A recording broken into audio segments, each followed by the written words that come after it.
বাবা যে ভাইরা আমার মায়েরা আমার আল্লাহ তাবারাক তাআলা আল কোরআনুল মাজিদের মধ্যে বললেন ওয়া আম্মা বিনি'মাতি রাব্বিকা ফাহাদ্দিস। আল্লাহ বলে বান্দারে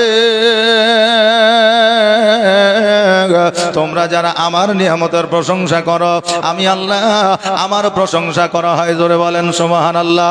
আজকে জগতের মধ্যে গাছপালা নদী নালা কীট পতঙ্গ আল্লাহ তাবারাক তাআলা যাবতীয় যা কিছু তৈরি করেছে সব কিছু মানুষের জন্য তৈরি করেছে, মানুষের জন্য গাছপালা তৈরি করেছে, কিন্তু মানুষ সবার আগে গাছপালা নদী নালা কিন্তু আগে নয়। আল্লাহ তাবারাক তাআলা এই মানুষকে এত সুন্দর করে বানিয়েছে, গাছপালাকে আল্লাহ ইশারা দ্বারা তৈরি করেছে, নদী নালাকে আল্লাহ ইশারা দ্বারা তৈরি করেছে, পাহাড় পর্বতকে আল্লাহ ইশারার দ্বারা তৈরি করেছে, আসমান জমিনকে আল্লাহ ইশারার দ্বারা তৈরি করেছে, কিন্তু একমাত্র মানুষকে আমার আল্লাহ তাবারাক তাআলা কুদরতি হাত দ্বারা বানিয়েছে। জোরে বলেন সুবহানাল্লাহ।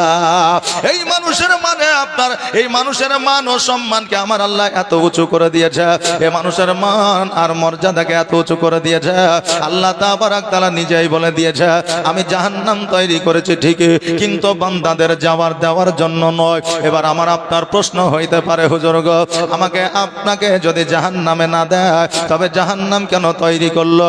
ওই জাহান্নামে তো উট ভেড়া গরু ছাগল থাকবে না, ওই জাহান্নামের মধ্যে মানুষই তো থাকবে। অতএব আল্লাহ যদি নিজেই বলে আমি বান্দাদের জাহান্নামে দেব না, তবে আল্লাহ তাবারাক তাআলা জাহান্নাম কেন তৈরি করেছে? আমার আল্লাহ তাবারাক তাআলা বলে বান্দারে আমি জান্নাত জাহান্নাম দুইটা তৈরি করেছি, আর মানুষকেও আমি দুইটা পথ দিয়েছি। একটা পথ হলো ভালো, একটা পথ হলো খারাপ। মানুষকে বুঝার জন্য বুদ্ধি এবং বিবেক দিয়েছে, কোনটা ভালো কোনটা খারাপ এইটা মানুষ বুঝতে পারে, এটা আমাকে জিজ্ঞাসা করার দরকার নয়। অতএব মানুষ জানার পরে যদি ভালো রাস্তায় যায় তবে সে জান্নাতি, আর বুঝার পরেও যদি সে খারাপ রাস্তায় যায় তবে সে জান্নাতি। আমি বান্দাকে নিজে থেকে জাহান্নামে দিই না, বান্দা নিজেই জাহান্নামের পথটা অনুসরণ করে। কথা কি আমার বুঝতে পারছেন? ক্লিয়ার? আমরা মানুষ নিজেই কিন্তু আমরা জাহান্নামটা নিয়ে নেই। হ্যাঁ বাবা যে ভাইরা আমরা কি বুঝতে পারি না কোনটা ন্যায় কোনটা অন্যায়? বুঝতে পারি কি পারি না? যত বড়ই ধনী হোক না কেন, যত বড়ই নেতা হোক না কেন, যত বড়ই আপনার টাকা পয়সাওয়ালা হোক না কেন, ও যদি অন্যায় করে, ক্ষমতার পাওয়ারে যদি বিনা কারণে কোনো মানুষের প্রতি অত্যাচার করে, ও নিজেও বুঝতে পারে। আমরা বলি তার দিলে কি একটু মায়া নাই? গরিব মানুষের প্রতি অত্যাচার করছে, ও নিজেও জানে আমি একটা অত্যাচার করছি, জানার পরেও সে জুলুম করে। বাবারে জানার পরেও যদি জুলুম একটা গরিব মানুষের উপরে করে, জানার পরেও যদি জুলুম একটা যদি নিকৃষ্ট একটা যদি আপনার জীর্ণ শীর্ণ মানুষের উপরে করে, কাল কিয়ামতের দিনে আল্লাহ তাকে জাহান্নামে দেবে না, তার কর্মই তাকে জাহান্নামে নিয়ে যাবে। বাবা যে ভাইরা আমার মায়েরা আরো একটা প্রশ্ন আমাদের মধ্যে আসতে পারে, ওগো মাওলানা আজকে আপনি বললেন আল্লাহ তাবারাক তাআলা নাকি আমাদের কুদরতি হাত দ্বারা বানিয়েছে, তবে মাওলানা আল্লাহ যদি আমাদের কুদরতি হাত দ্বারা যদি আমাদেরকে বানায় তবে আমাদের মধ্যে কালো কেন হইল? আমাদের মধ্যে ন্যাংরা কেন হইল? আমাদের মধ্যে কানা কেন হইল? আমাদের মধ্যে কুজা কেন হইল? মানুষের মধ্যে কানা আছে কি নাই? আছে। ন্যাংরা আছে কি নাই? আছে। ধলো আছে, ফর্সা আছে, কালো আছে, নাটা আছে, বাটা আছে, লম্বা আছে না নাই? এখানে কালো আর নাটা বাটা থাকলে বাবা রেগে যায় না, কথা বুঝলেন না? শরীয়তে কথা বলছে, কাউকে ছোট করার জন্য বলছে না। আপনি বলবেন হুজুর আল্লাহ যদি কুদরতি হাত দ্বারা বানায় তবে আমরা কেন এই রকম হলাম? সবাই তো একই রকম হওয়ারই কথা ছিল, কারণ আপনি নিশা আর আপনি আন্টি আর আপনি ব্রাদার, এই ভাটার যদি ইট নিতে যান ইটের সাইজ কিন্তু একটাই হবে, ওজনও কিন্তু একই হবে, কমও হবে না বেশিও হবে না, লম্বাও হবে না চওড়াও হবে না। হবে? হবে? একই সাইজ হবে, একই আপনার ইট হবে, তবে এই একই ভাটা থেকে বানায় বলে একই প্রকারের ইট হয়। আল্লাহ যদি আমাদেরকে নিজ হাতে কুদরতি হাত দ্বারা বানাইলো তবে আমাদের মধ্যে এত প্রকার কেন হইল? আমাদের মধ্যে কালো ধলো কেন হইল? আজকে কালো বলে নারীদেরকে পুরুষরা বিয়ে করতে চাই না, আজকে ন্যাংরা বলে মানুষ বিয়ে করতে চাই না, আজকে কানে শুনতে পাই না বলে বিয়ে করতে চাই না। ওই মেয়েরা কত যে দুঃখে কষ্টে আছে একমাত্র তারাই জানে। অনেক মেয়েরা আপনার ফেয়ার এন্ড লাভলি বলেন না কেন, আর অনেক মেয়েরা অনেক আপনার ক্রিম ব্যবহার করে কালো থেকে ফর্সা হয়ে গেছে। এই ফর্সা হওয়ার নেশাতে তারা আরো বেশি কালো হয়ে গেছে। আল্লাহ বলে বান্দিরে আমি তোকে কালো বানিয়েছি, আজকে জগতের ক্রিম দিয়ে তুই ফর্সা হয়ে যাবে। এমন একটা দিন আসবে যে আমি যে স্ক্রিন দিয়েছিলাম সেটার চাইতেও আরো কালো হয়ে যাবে। ফেসবুকের যুগে অনেক কিছু দেখা যায় রে বাবা। একজন মহিলা আপনার কি বলে চামড়ার কাজ করাতে গিয়েছিল, ঠোঁটের, বুঝলেন, ঠোঁটের কাজ করাতে গিয়েছে। আগে ছিল দেখতে ভালো, মানে আগেরও ছবি দিয়েছে পরেরও ছবি দিয়েছে। তো ঠোঁট আপনার এমন, যেটাকে সার্জারি বলা হয়, এই সার্জারি করেছে ঠোঁটটাকে, পরবর্তীতে ওই ঠোঁটটা একবারে উটের মতন হয়েছে। কথা বুঝলেন না? যে তো আল্লাহর দেওয়া নিয়ামত আর জগতের মানুষের তৈরি করা, এর মধ্যে পার্থক্য আছে না নাই? আছে না? আচ্ছা। হ্যাঁ বাবাজি ভাইরা, আপনাদেরকে বলে যায় আল্লাহ তাবারাক তাআলা বলেছে বান্দারে আমি যদি মনে করতাম তোমাদেরকে আমি একই তৈরি করতে পারতাম, আমি যদি মনে করতাম আমি সকলকে ফর্সা তৈরি করতে পারতাম, আমি যদি মনে করতাম সকলকে লম্বা তৈরি করতে পারতাম, কিন্তু আমি আল্লাহ আমি বান্দাদের তৈরি করেছি। আমাকে কালো ভালো লেগেছে তাই কালো তৈরি করেছে, আমাকে ন্যাংরা ভালো লেগেছে তাই ন্যাংরা তৈরি করেছে, আমাকে কানা ভালো লেগেছে তাই কানা তৈরি করেছে, আমাকে ফর্সা ভালো লেগেছে তাই তাকে আমি ফর্সা বানিয়েছি। আমি আল্লাহ আমার কাছে ভালো লেগেছে তাই আমি মানুষকে বিভিন্ন রকম করে তৈরি করেছি। জোরে বলেন সুবহানাল্লাহ। হ্যাঁ মা বোনেরা, এই আমার বাপজিরা, আপনি কালো বলে কোন আপনার পুরুষ আপনাকে অবহেলা করে, আপনি কালো বলে কেউ ঘৃণায় আপনার দিকে তাকায় না, আপনি অন্ধ বলে আপনাকে অবহেলা করে, আপনি ঠসা বলে আপনাকে ঠাট্টা ইয়ার্কি করে, আপনি চিন্তা করবেন না, চিন্তা করবেন না, মানুষের ভালো নিয়ে কোনো কাম হবে না। আপনাকে আল্লাহ পছন্দ করেছে তাই আল্লাহ আপনাকে ওই রকম বানিয়েছে। অতএব আপনি গর্ববোধ মনে করেন যে আমাকে আল্লাহ পছন্দ করেছে। জোরে বলেন সুবহানাল্লাহ। জগতের পছন্দ 60 বছর 70 বছর পর্যন্ত যেই বিবি আপনাকে কত আই লাভ ইউ বলেছে, যেই বিবি আপনাকে জান সোনামণি টিয়া বলেছে, ওই পুরুষ যখন বৃদ্ধ হয়ে যায় বিবিও ওই পুরুষের দিকে লক্ষ্য করে না, আর বিবি যখন বৃদ্ধ হয়ে যায় স্বামীও ওই মহিলার দিকে লক্ষ্য করে না। বাবারে, তবে জগতের সৌন্দর্য জগতের ভালোবাসা কয়েক আপনার বছরের জন্য, কিন্তু আল্লাহ তাআলা আপনাকে পছন্দ করেছে। এটা কিয়ামতের দিনে আপনার পছন্দনীয়তার কারণে আল্লাহ আপনাকে জান্নাতবাসী করবে। জোরে বলেন সুবহানাল্লাহ। বাবাজি ভাইরা, আমার আল্লাহ তাবারাক তাআলা মানুষকে এত সুন্দর করে বানিয়েছে, একজন অপরজনের সঙ্গে কোনো মিল নাই। আছে? মিল নাই। এবার আপনাকে একটা উদাহরণ দিয়ে দিই। আজকে যে আমরা ব্যাংক অ্যাকাউন্ট খুলতে গেল আমাদের ফিঙ্গারপ্রিন্ট লাগে, টিপছাপ লাগে, মোবাইল খুলতে গেল বর্তমানে প্রিন্ট লাগে, মানে ফিঙ্গারপ্রিন্ট লাগে, টিপসই লাগে।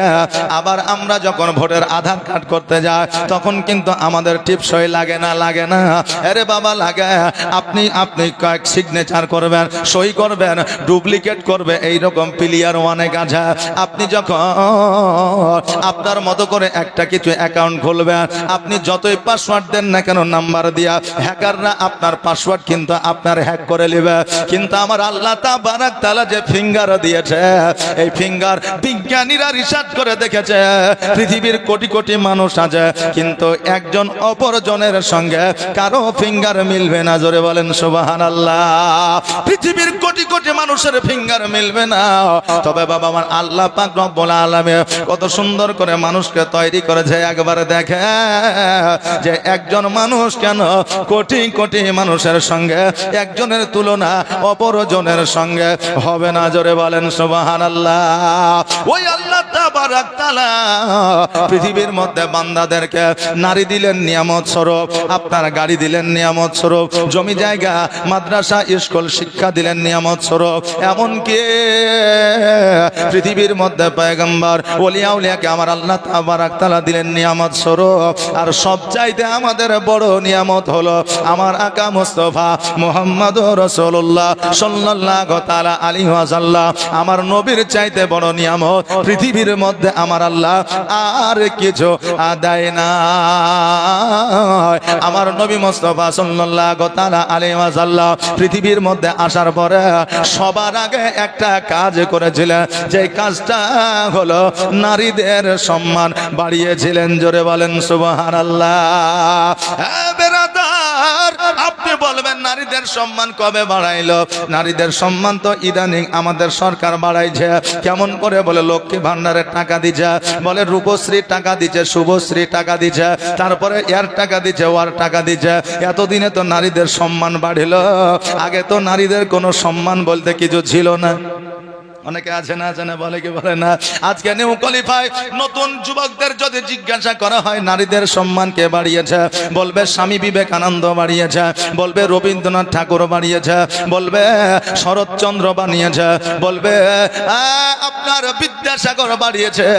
কিন্তু বাবা একটা কথা লক্ষ্য করে শোনালে, আজকে থেকে 1447 হিজরি আগে এই সবার আগে আমার নবী নারীদের সম্মান বাড়িয়েছে। জোরে বলেন সুবহানাল্লাহ। নবী আমার যখন জাহেলিয়াতের যুগে পৃথিবীর মধ্যে আগমন করলেন, নবীর যখন আমার 5 বছর 6 মাস বয়স, তখন বাবা মক্কা নগরে একটা মেলা হতো, একটা হাট হতো। ওই মেলাটা, ওই হাটটা কিন্তু গরুর ছিল না, ছাগলের ছিল না, ওই হাটটা উটের ছিল না, দুম্বার ছিল না, ওই হাটটা ঘোড়ার ছিল না, ওই হাটটা নারীদের হাট ছিল, মেয়েদের হাট ছিল। ওই হাটে মেয়েদেরকে বিক্রয় করা হতো। এখন যেমন গরু ছাগলকে বিক্রয় করা হয় হাটের মধ্যে, ওই রকম সেই হাটে আমার মা বোনদের বিক্রি করা হতো। ভাই বিক্রি করতো বোনকে, বাপ বিক্রি করতো মেয়েকে, স্বামী বিক্রি করতো স্ত্রীকে। আর ওই হাটটা আমার নবী মুস্তাফা সাল্লাল্লাহু তাআলা আলাইহি ওয়াসাল্লাম সর্বপ্রথম 5 বছর 6 মাস বয়সে আমার নারীদের বয়ে বিক্রি করা হাটটাকে বন্ধ করেছিলেন। আর তারপরে আমার নবীজি নারীদের সম্মান আপনার উঁচু করে দিয়েছেন। জোরে বলেন সুবহানাল্লাহ। আপনি বলবেন হুজুর গো, আজকে আমাদের সরকার নারীদের সম্মান বাড়িয়েছে, এই জন্য জায়গায় জায়গায় টাকা দিচ্ছে, নারীদেরকে আপনার অভিভাবক বানিয়ে দিচ্ছে। আপনি জানেন আমি বাড়ির অভিভাবক, আমি পুরুষ, কিন্তু সরকারের খাতায় যখন চলে যাবেন আপনি বাতিলের খাতায় একজন মহিলাকে একজন বাড়ির আপনার অভিভাবক বানিয়ে রেখেছে। আপনি কি জানেন যে আধার কার্ডে দেখেন, রেশন কার্ডে দেখেন একজন মহিলাকে আপনার বাড়ির স্ত্রীকে অভিভাবক বানিয়ে দিয়েছে। বাবারে, আজকে সব জায়গায় নারীদেরকে সম্মান দিচ্ছে, তবে তখন কেন এই রকম হয়েছে? আজকে জগতের টাকা পয়সা পাইয়া বলছো আমাদের সম্মান বাড়িয়ে দিয়েছে। মারে, আজকে তোমাদের জন্য আমার নবী যেটা দিয়েছে কুল কায়নাত বিক্রি করলেও পাওয়া যাবে না, সেটা হলো নারীদের পায়ের তলে আমার আল্লাহর জান্নাত দিয়েছে। জোরে বলেন সুবহানাল্লাহ। আপনি বলবেন হুজুর গো, আপনার আল্লাহর জান্নাতের চাইতে কি নারীদের সম্মান বেশি? বাবাজি ভাইরা শুনেলে, আজকে আমার রাসূল পাক সাল্লাল্লাহু তাআলা আলাইহি ওয়াসাল্লাম বলেছে মায়ের পায়ে চুম্বন করে দাও, জান্নাতে চুম্বন করা হবে। মায়ের পায়ের তলে জান্নাত রয়েছে, এটা আমার নবী বলেছে। যদি আপনার মায়ের পায়ের তলে জান্নাত দেওয়া হয়, বেশক জান্নাতের চাইতে দামি হলো আপনার আমার মা। জোরে বলেন সুবহানাল্লাহ। জান্নাতের চাইতেও দামি আমার আপনার মা। অতএব ওই মায়ের পায়ের তলে জান্নাত দিয়েছে, এই সম্মান আপনি কোথায় গেলে পাবে? এই আপনার সম্মান কোথাও গেলে আপনি পাবেন না। আর আমার নবীজি বলে দিয়েছে মহিলাদের কোন জায়গায় যদি সিজদা করা জায়েজ থাকতো, যদি জায়েজ করতো, আমার আল্লাহ তাবারক তাআলা প্রত্যেকটা বিবির, প্রত্যেকটা স্বামীকে সিজদা দেওয়া প্রযোজ্য করতো। কথাকে বুঝতে পারলেন না? একজন মায়ের কাছে অর্থাৎ একজন বিবির কাছে সব চাইতে দামি হলো তার স্বামী। স্বামী যেটা বলবে সেটাই তাকে শুনতে হবে, স্বামী যে অর্ডারটা করবে সে অর্ডারটা তাকে মানতে হবে। স্বামীর কথার যদি অবাধ্য হয়ে যায়, যতই ইবাদত বান্দেগি করুক না কেন, তার স্থান জাহান্নামের মধ্যে হবে। আমার রাসূল বলেছে, একজন নারী যদি নামাজও না পড়ে, একজন নারী যদি রোজাও না করে, যদি অসুস্থতার কারণে, যদি তার আপনার কোনো রোগের কারণে যদি এটা হয়ে যায়, আর ওই নারী যদি ইন্তেকাল করে যায়, ওর স্বামী যদি একবার আল্লাহর দরবারে দোয়া করে দেয় যে আমি আমার স্ত্রীর প্রতি সন্তুষ্ট ছিলাম, আমার নবী বলেছেন স্বামীর এই কথাটার কারণে ওই বিবিকে আমার আল্লাহ তাবারক তাআলা জান্নাতে দেবে, তার জন্য জাহান্নামের আগুন হারাম করে দিবে। জোরে বলেন সুবহানাল্লাহ। বাবা যে ভাইরা, আমার মায়েরা, এই জন্য বিবিদের প্রতি আপনারা গুরুত্ব দেন, আর বিবিরা স্বামীর প্রতি গুরুত্ব দেবে। মেয়েদেরকে কিন্তু গোলাম করে বানানো হয় না। অনেক স্বামী আছে স্ত্রীদের গোলাম মনে করে, করে কি করে না? তোর বাপের বাড়ি থেকে এসে তুই 10 লাখ টাকা নিয়ে এসছিস নাকি, আমি যা বলবো তাই শুনতে হবে তোকে। যদি না শুনে বাড়ি থেকে বার হয়ে যায়, অনেক রকমের কথা বলে। বাবারে, মহিলারা আমাদের গোলাম নয়, ওই মহিলারা আল্লাহর তরফ থেকে আমাদের জন্য নিয়ামত। আমার আল্লাহ বলেছেন পুরুষদের জন্য আমি নারীকে যদি গোলাম করে বানাইতাম, তবে আদম আলাইহিস সালামের পায়ের মাটি দিয়ে তৈরি করতাম। যদি আমি নারীদেরকে যদি ছোট করে বানাইতাম, তা আদম আলাইহিস সালামের হাতের মাটি দিয়ে তৈরি করতাম। কিন্তু না না, নারীদেরকে পুরুষদের জন্য নিয়ামত করে তৈরি করেছে। এই জন্য আদম আলাইহিস সালামের বাম দিকের বক্ষস্থলের মাটি লইয়া আমি নারীদেরকে তৈরি করেছি। এই জন্য নারীদের স্থান পায়ের তলে নয়, নারীদের স্থান গোলামি করা নয়। নারীদের জায়গা হলো প্রত্যেকটা স্বামীর বুক স্থলে, হৃদয় মাঝে। জোরে বলেন সুবহানাল্লাহ। বাবাজি ভাইরা, আজকে আমরা মনে করি তালাকে একবার যদি তালাক দিয়ে দিই বিবি ভয় করবে। আমরা অনেকে মনে করি তালাকটাকে সহজ মনে করে, নামাজ পড়তে হবে এটা বুঝি না, রোজা করতে হবে এটা বুঝি না, শরীয়তে আইন কানুন নিয়ম কানুন বুঝি না। কিন্তু বাবা রাগে রাগান্বিত হয়ে গেলে জলদি করে বিবিকে তালাক দিয়ে দি। আর তালাক দেওয়ার পরে আবার 2 মাস পরে ওই বউয়ের অর্থাৎ ওই স্ত্রীর বাপের গিয়ে হাত ধরে বলে ভুল হয়ে গেছে, বিবি পাঠিয়ে দেন। বলে কি বলে না? বাবারে, একটা কথা শুনলে আমার নবী বলেছেন বিবিকে তালাক তখনই দিতে হবে যখন তুমি নিজে চিন্তা করবে আমি বিবি নিয়ে আর চলবো না। যখন তুমি চিন্তা করবে এই বিবিকে নিয়ে আমি সংসার করতে পারবো না, তখনই একমাত্র তালাক দাও। বুঝে সুঝে বুদ্ধি নিয়ে তারপরে তালাক দিও। কথায় কথায় তুমি তালাক দিও না। আজকে বাবা প্রায় ঘরে ঘরে অনেক বিবিকে অনেক স্বামী তালাক দিয়েছে, কিন্তু সমাজ জানে না, বাপ মা জানে না, একমাত্র স্বামী আর স্ত্রী জানে। ওইভাবে অনেকে সংসার করতে আছে, কিন্তু তারা জানে না এই তালাকটা কেউ জানুক আর না জানুক, আমার আল্লাহ তাবারক তাআলা জানে। আর এই তালাকের ইফেক্টটা আপনার পড়বে সন্তানের মধ্যে, ছেলেদের মেয়েদের মধ্যে এই তালাকের ইফেক্টটা পড়বে। আপনি বলবেন কেমন ইফেক্ট পড়বে? এই তালাকটা আপনি কাউকে দেননি, কেউ শোনেনি, কেউ জানে না, এটা ঠিকই। আস্তে আস্তে আস্তে আস্তে ওই সন্তানগুলো বাপকে বেশি ভালোবাসবে কিন্তু মাকে বাসবে না। আবার কেউ আপনার মাকে বেশি ভালোবাসবে, আব্বাকে ভালোবাসবে না। এটা কিন্তু বাবা ওই গুনার কিন্তু আপনার ইফেক্ট পড়েছে সন্তানের উপরে। এটা আপনি বুঝতে হয়তো পারেন না। আরে বাবা যে ভাইরা, আপনি যখন একটা জিনিসকে ঘৃণা করবে, মন থেকে একেবারে ঘৃণা যখন করবে, তখন সেইখান থেকে সরবে, তার আগে সরবেন না। আমরা মনে করি তালাকটাই আমাদের শেষ সিদ্ধান্ত, এতে আমাদের ঝামেলা কমে যাবে। কিন্তু বাবা না রে, ঝামেলা তালাক দিলে আরো বেড়ে যাবে। এই জন্য আমার রাসূল পাক সাল্লাল্লাহু তাআলা আলাইহি ওয়াসাল্লাম রাগ কমানোর জন্য একটা ওষুধ দিয়েছে, একটা দাওয়া দিয়েছে। দাওয়াটা নেবেন কিনা? নেবেন? কে কে নেবেন? একবার হাত উঠান তো দেখে। 2 জন 3 জন সবাই নেবে তো? ও ডাক্তারের কাছে ওষুধ নিতে গেলে তাকে তো বলতে হবে যে আমার কোমরে ব্যথা করছে নাকি, না বললে কি করে দিবে? সুবহানাল্লাহ। আমার নবী বলেছেন যাদের রাগ বেশি, রাগকে কন্ট্রোল করার জন্য আমি একটা দাওয়া দিয়েছি, একটা ওষুধ দিয়েছে। আমার নবী যে ওষুধ দিয়ে দিয়েছে, ওই ওষুধের উপরে কোনো বিজ্ঞানের চালাকি খাটেনি, কিয়ামত পর্যন্ত খাটবে না। জোরে বলেন সুবহানাল্লাহ। আমার নবী মুস্তাফা সাল্লাল্লাহু তাআলা আলাইহি ওয়াসাল্লাম বলেছে, হ্যাঁ আমার উম্মতিরা, তোমাদের যখন খুব রাগ হয়ে যাবে তখন তোমরা দ্রুত ভাবে বসে যাবে। বসে গেলে অনেকটা রাগ কমে যাবে।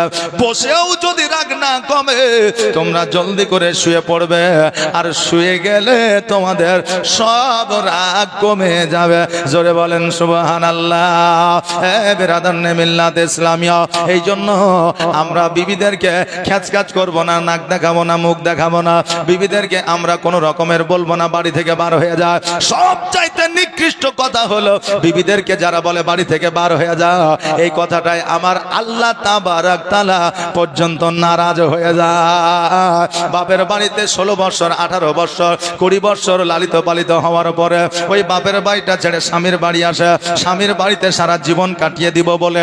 আর ওই স্বামী যদি বলে বাপ আমার বাড়ি থেকে বার হয়ে যা, ওই কিন্তু বিবির আর বাড়ি থাকে না, বাপের বাড়িটা আর বাপের বাড়ি থাকে না, স্বামীর বাড়িটাই তার আসল বাড়ি হয়ে যায়। স্বামীর বাড়িতে সারা বছর থাকলে স্বামী বলে না যে আমার বাড়িতে বসে বসে খাচ্ছ আর ঝামেলা লাগাচ্ছ, এটা কিন্তু স্বামী বলে না। কিন্তু বাপের বাড়িতে যদি 3 মাস 4 মাস থাকা যায়, বাবু না বললেও, মা না বললেও, ভাই ভাবি বোন আত্মীয় স্বজন বলে তোর এতই চরিত্র খারাপ যে স্বামীর বাড়িতে ঝামেলা করে আমার বাড়িতে এসে ঝামেলা লাগিয়েছিস। অনেকে আছে বলে, কেউ বলে না। এই জন্য মা বোনেরা রে কষ্ট করে স্বামীর বাড়িতে থাকবে, আর স্বামীরা বলবে না বাড়ি থেকে বার হয়ে যায়। প্র্যাকটিক্যালি কিছু ওয়াজ আপনারা শুনে যান, জীবনী আপনাদের কাছে হবে, চিন্তা করিয়েন না। তবে এইরকম কিছু প্র্যাকটিক্যাল জ্ঞানের আমাদের দরকার আছে না নাই? আছে না নাই? আছে বাবা। হ্যাঁ বাবা শোনে, আমার মা বোনেরা আজকের স্বামীদের সঙ্গে চালাকি করছে, শফিকের ভিডিও দেখে আজকের স্বামীদের সঙ্গে চালাকি করছে, আপনার সিরিয়াল দেখে আজকের স্বামীদের সঙ্গে চালাকি করছে, আজকে আপনার কি বলে হট স্টার দেখে, এইরকম কিছু দেখে বিবিরা স্বামীদের সঙ্গে চালাকি করছে। বলে হুজুর আপনি কেমন করে বললেন, একবার উদাহরণ দেন। একজন মা স্বামীর জন্য ভাত রান্না করেছে, স্বামীর জন্য ভাত রান্না করেছে, আর বাবা শফিকের ভিডিও দেখছে। এই ভিডিওতে এত পাগল হয়ে গেছে, ভাত পুড়ে গেছে জানতে পারে না। যখন গন্ধ বের হচ্ছে তখন ওইজারে যে ভাতটা পুড়ে গেল, এবার মার পাশিয়ে এবার তলের পুড়া ভাতগুলো ফেলে দিল, আর ওই ভাতটা কিন্তু স্বামীকে আপনার খুলে দিয়েছে।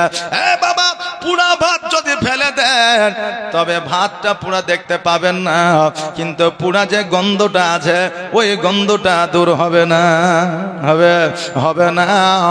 এবার স্বামী বলতেছে বিবিরে আজকে ভাতটা পুরা পুরা কেন গন্ধ করতে আসে।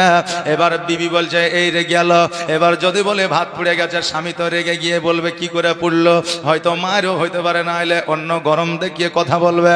এই জন্য স্বামীর সঙ্গে চালাকি করতে হবে। এবার স্বামীকে বলছে স্বামী গো আপনি কোনোদিন কি তান্দুরি রুটি খেয়েছেন? বলে হ্যাঁ খেয়েছি। বলে তান্দুরি রুটি কি পুরা পুরা গন্ধ করে না? বলে করে। তবে ওই তান্দুরি রুটি কি খেতে খারাপ লাগে? বলে না খুব ভালোই লাগে। বলে স্বামী গো এতদিন তান্দুরি রুটি খাইয়াছ, আজকে আমি আদর করে যত্ন করে আমি তোমার জন্য তান্দুরি ভাত বানিয়েছি। বলে যত্ন করে আদর করে আজকে তান্দুরি ভাত বানিয়েছে। স্বামী বলছে আরে আমার বিবি আমাকে কত ভালোবাসে যে আজকে তান্দুরি ভাত বানিয়েছে, জীবনে কোনোদিন খাইনি। বিবি যখন বানিয়েছে আমি আরাম করে ভাতটা গোস্ত দিয়ে খাবো। বাবারে স্বামীকে তুমি বুঝাইয়া দিলা ঠিকই, কিন্তু তুমি তো চালাকি করলা।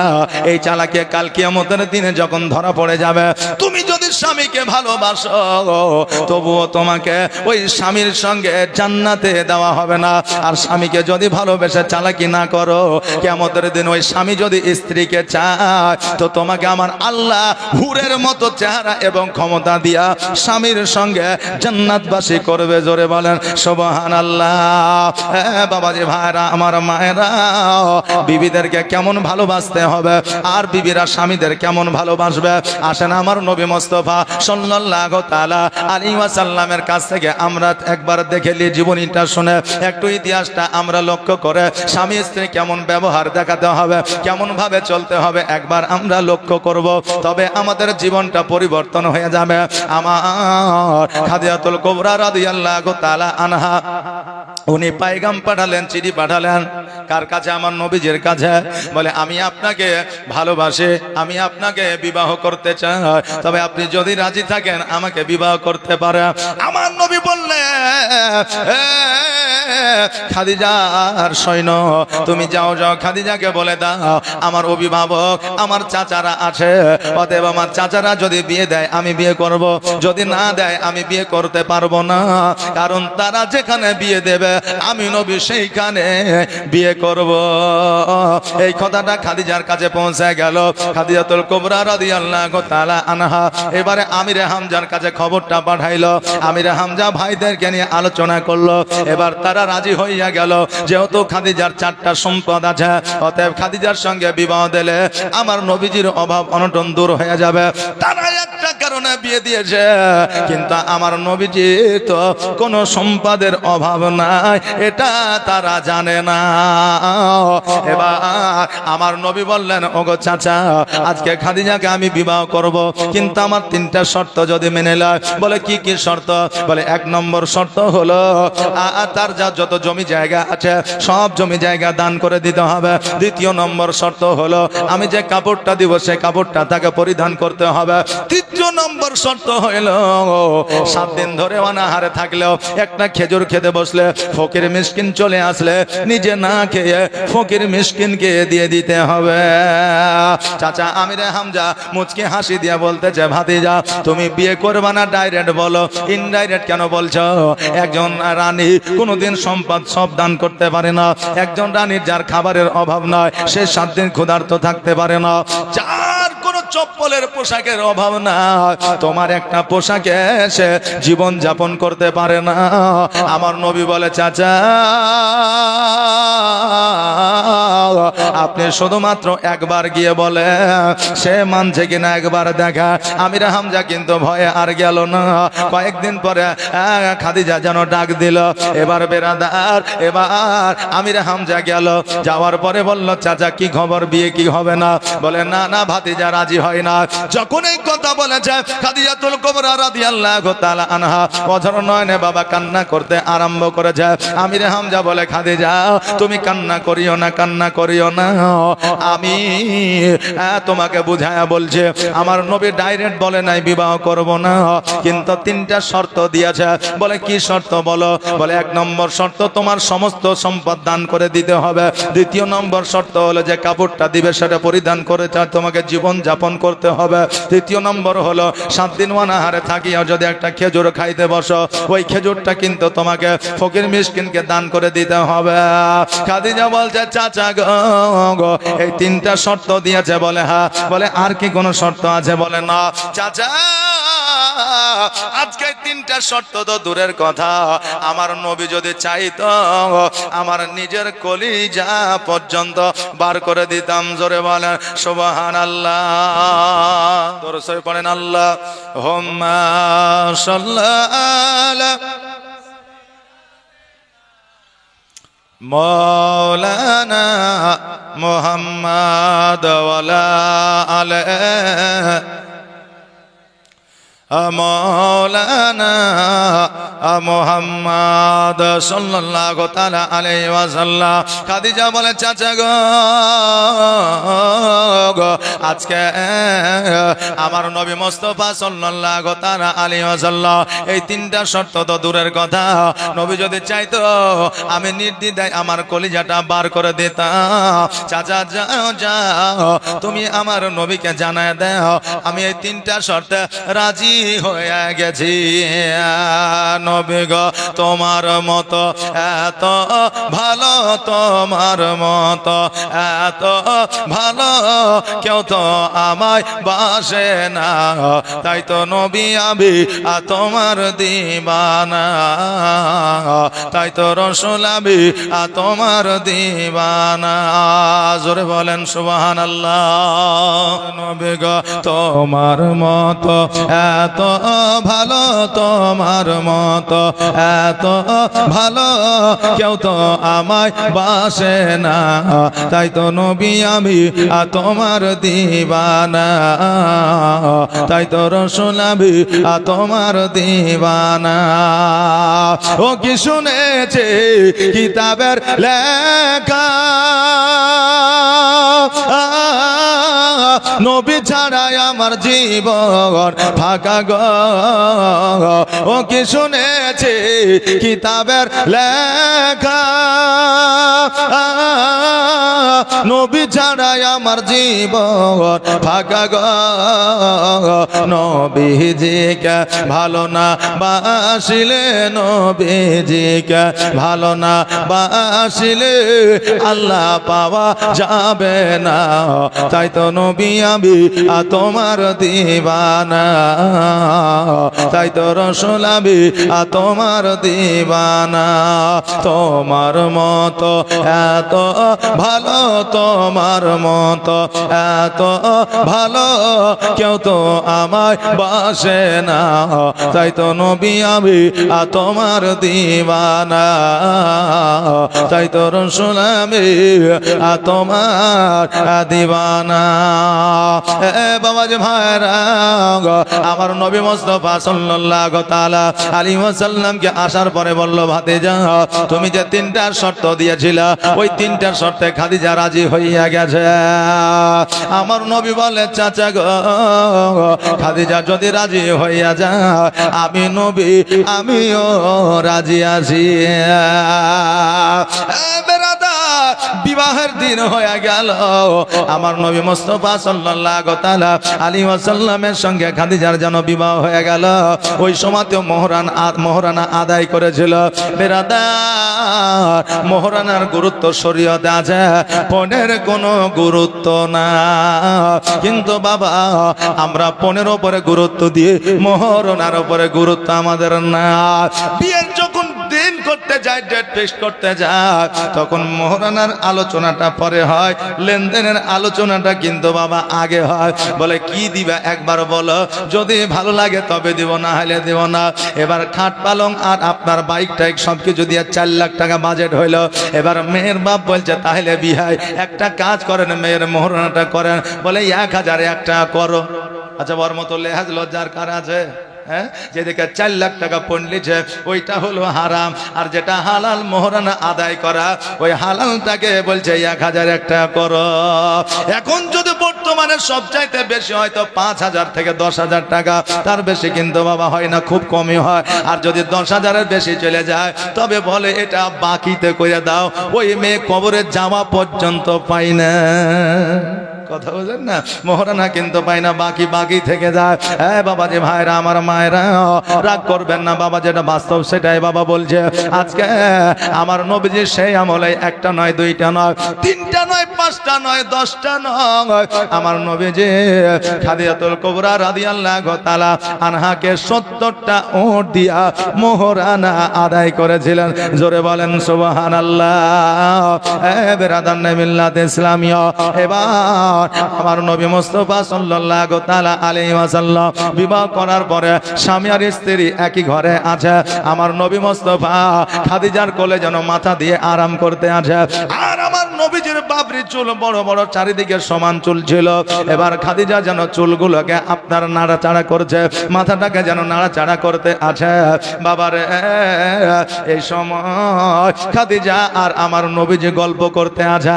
আজকে আমরা এত মূর্খ, আজকে আমরা এত পাগল। আমার আল্লাহ তাবারাক তাআলা বলেছে, স্বামী আর স্ত্রী যদি একে অপরের দিকে তাকিয়ে যদি মিচকে হাসে, স্বামী আর স্ত্রী যদি একই ঘরে যদি সময় দেয়, আমি আল্লাহ ওই বান্দা বান্দিকে হজের সব দান করে। জোরে বলেন সুবহানাল্লাহ। কিন্তু বর্তমানে স্বামী স্ত্রী আমরা সময় কাটাই না একই সঙ্গে। স্বামী যায় চায়ের দোকানে ক্যারাম বোর্ড খেলতে, আর বিবি ঘরে বসে বসে মোবাইলে ফ্রি ফায়ার খেলে। বাবাজি ভাইরা, আমরা যদি স্বামী স্ত্রী একই সঙ্গে থাকি আমাদেরকে আল্লাহ তাবারাক তাআলা নেকি দেয়, কিন্তু আমরা নেকি বঞ্চিত করি। আমরা বাইরে গিয়ে সময়টা কাটাই। যখন রাত্রি 12টা 12:30 বাজে তখন বাড়িতে এসে দেখি বিবি ঘুমিয়েছে, ছেলে ঘুমিয়েছে। এবার 4টে খাবার খাইলো আর না খাইলো, স্বামীও ঘুমিয়ে গেল, সকালবেলায় কাজে যাইতে হবে।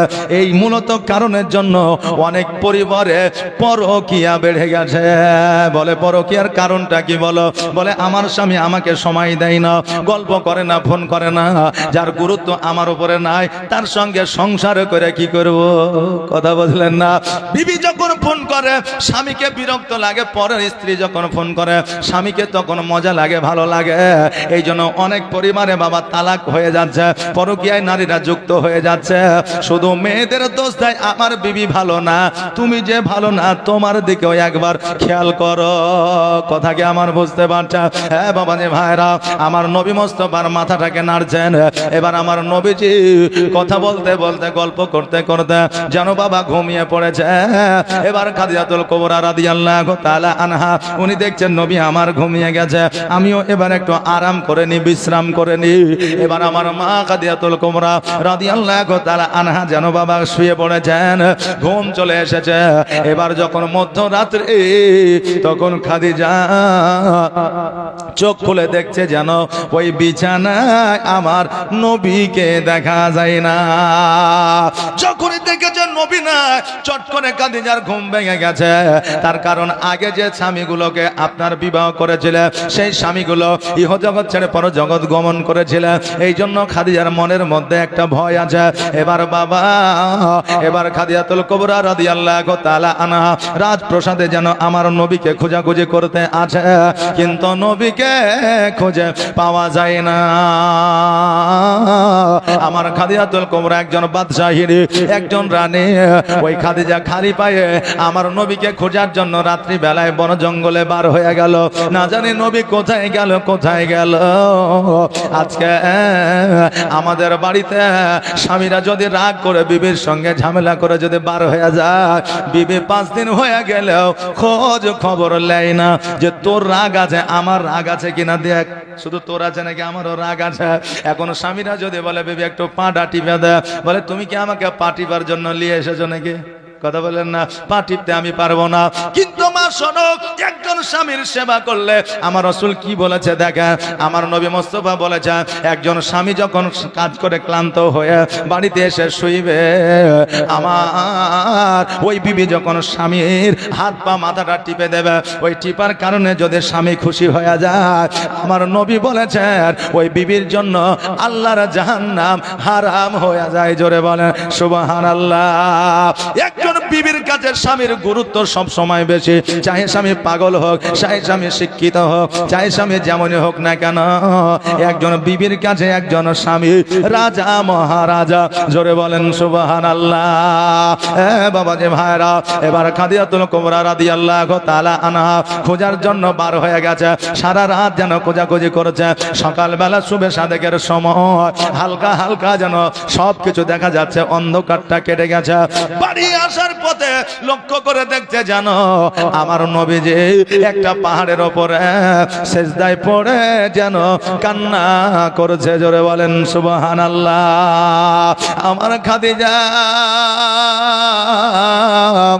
হামাগুড়ি দিয়ে পাহাড়ের ওপরে উঠেছে। কারণ দেখবেন এখন পাহাড়গুলোকে আপনার টুরিস্ট করে দিয়েছে, পাহাড়ের উপরে ওঠার জন্য আপনার সিঁড়ি বানিয়ে দিয়েছে না, দেয়নি? পাহাড়ের উপরে ওঠার মতো একটা রাস্তা করে দিয়েছে। কিন্তু তখনকার আমলে পাহাড়ে ওঠার জন্য কোনো সিঁড়ি ছিল না, কোনো আপনার পথ ছিল না। নিজের ক্ষমতায়, নিজের দক্ষতায় পাহাড়ে উঠতে হতো। এবার খাদিজা হাঁটুর পা আপনার বলে, কহিনার বলে হামাগুড়ি দিয়ে পাহাড়ে উঠেছে। আর পাহাড়ে উঠে যাওয়ার পরে নবীর কাছে যেমনই পৌঁছে গেছে, লক্ষ্য করে দেখছে যেন আমার নবীজি হাবলে উম্মতি উম্মতি বলে কেঁদে কেঁদে পাহাড়ের ওপরটা যেন ভিজায় ফেলেছে। জোরে বলেন সুবহানাল্লাহ। বাবাজি ভাইরা, আজকে আমার নবী মুস্তাফা জগতের মধ্যে 63 বছর জীবন যাপন করেছেন। কত বছর বললাম? 63 বছর জীবন যাপন করেছেন আমার নবী মুস্তাফা। 570 খ্রিস্টাব্দে আপনার জন্মগ্রহণ করেছে। আমার নবীজি 63 বছর পৃথিবীতে চলাফেরা করেছে।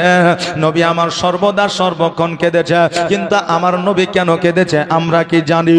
আমার নবীর কান্না কেন এসেছে, চোখ দিয়ে অশ্রু কেন ঝরেছে আমরা কি জানি? নবী আমার কেঁদেছে শুধুমাত্র উম্মাত উম্মাতের জন্য। বাপ মা ইন্তেকাল করেছে বলে বাপ মায়ের জন্য কাঁদে না, অভাব অনটনের জন্য কাঁদে না। আজকে কাফেরেরা পাথরের আঘাত করেছে বলে নবী কাঁদে না। নবী একমাত্র কেঁদেছেন এই উম্মাত উম্মাতির জন্য। এখনো পর্যন্ত আপনার মদিনাতুল মুনাওয়ারায় আপনার বসে বসে কাঁদছে। কাল কিয়ামতের পর্যন্ত, কাল কিয়ামতের দিন যতক্ষণ পর্যন্ত আমার নবীজি উম্মাত উম্মাতিকে জান্নাতে না নিয়ে যাবে, ততক্ষণ পর্যন্ত আমার নবী দুই চোখের পানি ফেলায়া কাঁদবে। জোরে বলেন সুবহানাল্লাহ। আজকে নবী উম্মাত উম্মাতিকে এত ভালোবাসে, আর আজকে আমরা নবীর উম্মাত উম্মাতি হইয়া নবীজিকে ভালোবাসতে পারলাম না। বাবারে, মৌখিক ভালোবাসা হয় না, অন্তরে যতক্ষণ পর্যন্ত ভালো না বাসতে পারবে। এবার আমার খাদিজাতুল কুবরা রাদিয়াল্লাহু তাআলা আনহা আমার নবীজির মাথার উপরে হাতটা দিয়েছে, চট করে নবীজির সিজদা থেকে মাথাটা উঠায় দিয়েছে। তাকে দেখছে যেন খাদিজা, চট করে আমার নবী বলছে, খাদিজা তুমি এই জায়গায় এসেছো কারণটা কি? আমার খাদিজা বলে, ইয়া রাসূলুল্লাহ, ইয়া হাবিবাল্লাহ, আমার বিয়াদবি আপনি আমাকে ক্ষমা করবেন। কারণ একজন স্বামী বিবির ঘরে মধ্যরাত্রিতে যখন না থাকে, একজন বিবির কেমন করে ঘুম আসতে পারে? নবী গো, আপনাকে যখন দেখলাম বিছানায় না, আমি খোঁজার জন্য বার হয়ে গেছে। আমার নবী বললেন, খাদিজা আজকে তোমাকে বলে দিলাম, আমি যেখানে যাই না কেন, আমাকে খোঁজার জন্য জীবনে কোনোদিন বাড়ি থেকে বার হবে না। আমাকে খোঁজার জন্য বাড়ি থেকে কোনো জায়গায় যাবে না। আজকে আমি বলে দিলাম। খাদিজাকে ওই কথা সেই দিন বলে দিয়েছিলে। শেষ বয়স পর্যন্ত, মৃত্যুবরণ করা পর্যন্ত আমার খাদিজা আর কোনোদিন পাহাড়ে যাই নাই, জঙ্গলে যাই না, মরুভূমিতে যাই নাই আমার নবীকে খোঁজার জন্য। জোরে বলেন সুবহানাল্লাহ। বেরাদান মিল্লাত ইসলামিয়া, আমার খাদিজাতুল কুবরা রাদিয়াল্লাহু তাআলা আনহা উনি বললেন, ইয়া রাসূলুল্লাহ, আর জীবনে কোনোদিন বাইরে আসবো না, আপনাকে খোঁজার জন্য কথা দিলাম। আমার নবী বললেন, তবে বাড়িতে যাও, আমি আসতে আছে। আমার নবীজি যখন এই কথা বললেন, খাদিজা দ্বন্দ্বায়মান হলে, দ্বন্দ্বায়মান মানে দাঁড়িয়ে যাওয়া।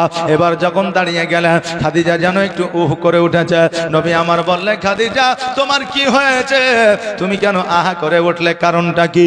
আমার খাদিজা বললেন, ইয়া রাসূলুল্লাহ, আমি যখন পাহাড়ের উপরে উঠেছিলাম, আমার হাঁটু আর কহিনা ক্ষত বিক্ষত হয়ে গেছে, খাম হয়ে গেছে, ছোট ছোট পাথর কাকরে, এই জন্য ক্ষত বিক্ষত জায়গাগুলোতে একটু আঘাত পাইলাম, তার জন্য উহু করে উঠলাম। নবী আমার বললেন, কোন জায়গায়? একবার দেখে আমার খাদিজাতুল কুবরা রাদিয়াল্লাহু তাআলা আনহা ওই ক্ষতবিক্ষত জায়গাগুলো দেখালেন। নবী আমার থুতু মুবারক লাগিয়ে দিলেন। খাদিজা বলছে, খোদার কসম করে বলে, ওই ক্ষতবিক্ষত জায়গাতে আমার নবী যখন থুতু মুবারক লাগিয়ে দিয়েছিল, ওই জায়গাগুলো ক্ষতবিক্ষত থাকা তো দূরের কথা, ব্যথা বেদনা তো থাকা দূরের কথা, ওই জায়গায় একটু দাগ পর্যন্ত ছিল না। জোরে বলুন সুবহানাল্লাহ। আজকে নবীজির থুতুর পাওয়ার এত ছিল, তাহলে আমার নবীর পাওয়ার কত ছিল? আমার নবীর কত পাওয়ার ছিল? আজকে জগতের মধ্যে অনেক মানুষ বলে নবী আমার মতো ছিল। বাবারে, আপনাদের বলে দিয়ে যায়, নবীর মতো কেউ আসেনি, কিয়ামত পর্যন্ত আসবে না। নবীর মতো হয়নি, কিয়ামত পর্যন্ত কেউ হবে না। নবী হলো আমার আলা, নবীর সাথে হবে না কারো তুলনা। খাদিজাতুল কুবরা রাদিয়াল্লাহু তাআলা আনহা উনি কিন্তু বাবা গুটি গুটি পায়ে বাড়ির দিকে আগিয়ে আসলেন। সকালবেলা আমার নবীজি যখন খাদিজা রাজপ্রাসাদে আসতে আছে, মক্কা নগরের মানুষেরা বলছে, দেখ রে দেখ, আজকে মুহাম্মদ এমন একজনকে বিবাহ করেছে, আজকে তার সমস্ত রাজত্ব নিয়েছে, আজকে এমন একজনকে বিবাহ করেছে, তার সোনা দানা মণি মুক্তা নিজে নিয়ে নিয়েছে। আমার নবীজি দুই চোখের পানি ছেড়ে দিয়া খাদিজার রাজ দরবারে গিয়ে একটা ঘরের মধ্যে যেন কান্না করেছে। আমার খাদিজা বলছে, ইয়া রাসূলুল্লাহ, ইয়া হাবিবাল্লাহ, নবী গো, আপনি এ অঝর নয়নে কান্না করেন কেন? আপনি দয়া করে কান্নাটা বন্ধ করেন, কারণ কারণ আপনার কান্না আমি খাদিজা সহ্য করতে পারি না। নবী আমার বলে, খাদিজা তুমি আমার জন্য একটা কাজ করতে পারবে? বলে খাদিজা, আজকে তোমার যত সম্পদ আছে, জমি জায়গা রাজত্ব আছে, সবকিছুকে তুমি গরিব মিসকিনের মধ্যে বিলি বন্টন করতে পারবে। খাদিজা বলে, ইয়া রাসূলুল্লাহ, আমার রাজপ্রাসাদ, আমার জমি জায়গা, হীরামণি মুক্তা তো দূরের কথা, নবী গো আপনি যদি একবার বলে আমি নিজের চামড়া ছিলিয়া আপনার পায়ের তলে বিছায়া দিতে পারে, আমার নিজের শরীরের চামড়া ছিলিয়া আপনার পায়ের নিচে বিছায়া দিতে পারে, আজকে জমি জায়গা টাকা পয়সা তো দূরের কথা, আল্লাহর নবী নূরের নবী গো আপনি নবী আমার জীবনের জীবন, আল্লাহর নবী নূরের নবী গো আপনি নবী আমার জীবনের জীবন, আপনি আমার জীবন সাথী, অন্ধকার কবরের বাতি, আপনি আমার জীবন সাথী, অন্ধকার কবরের বাতি, আপনি নবী আমার নির্জনের একজন, আল্লাহর নবী নূরের নবী গো আপনি নবী আমার জীবনের জীবন, আর দেখে আপনার মজেজা ভাগবতী হয় খাদিজা, আর দেখে আপনার মজেজা ভাগবতী হয় খাদিজা, সপে দিল নবী আজীবন আর মরণ, আল্লাহর নবী নূরের নবী গো আপনি নবী আমার জীবনের জীবন, আপনি আমার জীবন সাথী, অন্ধকার কবরের বাতি, আপনি আমার জীবন সাথী, অন্ধকার কবরের বাতি, আপনি নবী আমার নির্জনের একজন, আল্লাহর নবী নূরের নবী গো আপনি নবী আমার জীবনের জীবন, আল্লাহুম্মা সাল্লি আলা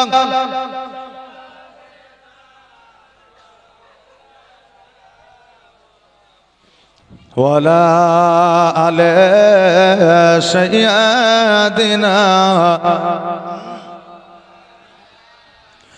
মুহাম্মাদ। বাবাজি ভাইরা, আমার মায়েরা লক্ষ্য করে একবার শোনা, আমার খাদিজাতুল কুবরা রাদিয়াল্লাহু তাআলা আনহা সমস্ত সম্পদগুলো, টাকা পয়সা, হীরামণি মুক্তা, সব কিছু গরিব মিসকিন ইতিমের মধ্যে বিলি বন্টন করে দিলা, আর আমার নবীজি ওই খাদিজাকে সঙ্গে লইয়া একটা খেজুর পাতার ছাউনি করে খাদিজাকে নিয়ে যেন বসবাস করতে আরম্ভ করলেন। বাবাজি ভাইরা, স্বামী স্ত্রীতে যদি মহব্বত থাকে, ভালোবাসা থাকে, তবে গাছের তলাতেও সংসার করা যায়, আর যদি স্বামী স্ত্রীর মধ্যে মহব্বত না থাকে, রাজপ্রাসাদেও শান্তি পাওয়া যায় না। বর্তমানে ভালোবাসা অভাব যখন এসে দরওয়াজায় দাঁড়ায়, ভালোবাসা জানালা দিয়ে পালা। বর্তমানে ভালোবাসা এই রে বাবা। বেরাদার, আমার খাদিজাকে আমার নবীজি জিজ্ঞাসা করে, খাদিজা আজকে তোমার আব্বা জানের রাজপ্রাসাদে তুমি হয়তো সুখ করেছ, তুমি হয়তো সুখে থেকেছ, আজকে আমার জীর্ণ কুটিরে তুমি হয়তো সেই সুখ পাও না, তোমাকে আমি সুখ দিতে পারি না। আমার খাদিজা বললেন, ইয়া রাসূলুল্লাহ, আমাকে এইভাবে কষ্ট দেবেন না, দুঃখ দেবেন না নবী গো, আমার বাবা খাওয়াইলিদের সম্পদে রাজত্বে আমি সুখ পেয়েছি, এটা ঠিকই, কিন্তু নবী আপনার জীর্ণ কুটিরে যে শান্তি, ওই রাজপ্রাসাদের চাইতে কোটি কোটি গুণ বেশি শান্তি আমি খাদিজা পাচ্ছি। জোরে বলেন সুবহানাল্লাহ। নবী আমার বিবির কথা শুনে খুশি হয়ে গেলে এবার আমার নবীজি বলতে যে খাদিজা আজকে আমার আর এই জীর্ণ কুটিরে তুমি যে শান্তি পাচ্ছ এটা আমাকে বলছো। আমি নবী আজকে জীর্ণ কুটিরে বসবাস করছি এটা ঠিক, কিন্তু মনে হচ্ছে আল্লাহর জান্নাতে বসবাস করছি। জোরে বলেন সুবহানাল্লাহ। একটা বাড়িতে বিবি যদি সুচরিত্রের হয়, বিবি যদি স্বামীকে মানে, তবে বাবা ওই বাড়িটা একটা জান্নাতের টুকরা। আর বিবি যদি স্বামীর কথার অবাধ্য হয়, বিবি যদি দুশ্চরিত্রের হয়, তবে ওই বাড়িটা জাহান্নামের টুকরা। শান্তি পাওয়া যাবে না। বাবা যে ভাইরা একটু শুনলেন, আমার বিবি যে আমার খাদিজা যেমন নবীজির আপনার প্রশংসা করলেন, ওই রকম আমার নবীজি খাদিজার প্রশংসা করলেন। এইখান থেকে শিক্ষা পাওয়া যায়, বিবি যদি স্বামীকে যদি 10 দিন সেবা করে দেয়, যদি হাত পা মাথা টিপে দেয়, এখন বিবির যদি জ্বর জ্বালা হয়, প্রয়োজনে স্বামীকে একটু বিবির মাথা খানা টিপে দিতে হবে। আমি বললাম আগামী দিনে মা বোনদের বলবো, স্বামীরা বাড়ি গেলে আমার বলেন না মৌলানা বলেছে মাথা টিপে দাও, এই কথাটা যেন বলেন না। বাবা যে ভাইরা, স্বামী যদি ইচ্ছাকৃত ভাবে করে সেইটা প্রযোজ্য, কিন্তু বিবির প্রেসারে যদি পড়ে যায় তার সব কিছু আপনার বেকার হয়ে যাবে। বেরাদার, বিবির প্রশংসা করা ভালো, কিন্তু খুব বেশি প্রশংসা করা যাবে না। আমার নবী বলেছেন শোনো, বিবি যখন খাবার তৈরি করবে, ওই খাবারটা যদি নুনটা হয়, ওই খাবারটা যদি একটু খারাপও হয়, তবুও বিবিকে বলবে বিবিরে খাবারটা খুব সুন্দর হয়েছে। বিবি যখন পোশাক পরবে, যখন কোনো শাড়ি পরবে, যখন কোনো জামা পরবে, ওই বিবিকে বলবে খুব সুন্দর দেখাইতেছে। বিবি যখন কোনো খুশবু ব্যবহার করবে, বলবে খুশবুটা খুব সুন্দর লাগছে, বিবির প্রশংসা করবে, দেখবে বিবি খুশি হয়ে যাবে। এটা আমার কথা নয়, এটা শরীয়তি কথা। বিবিদের প্রশংসা করতে বলেছে।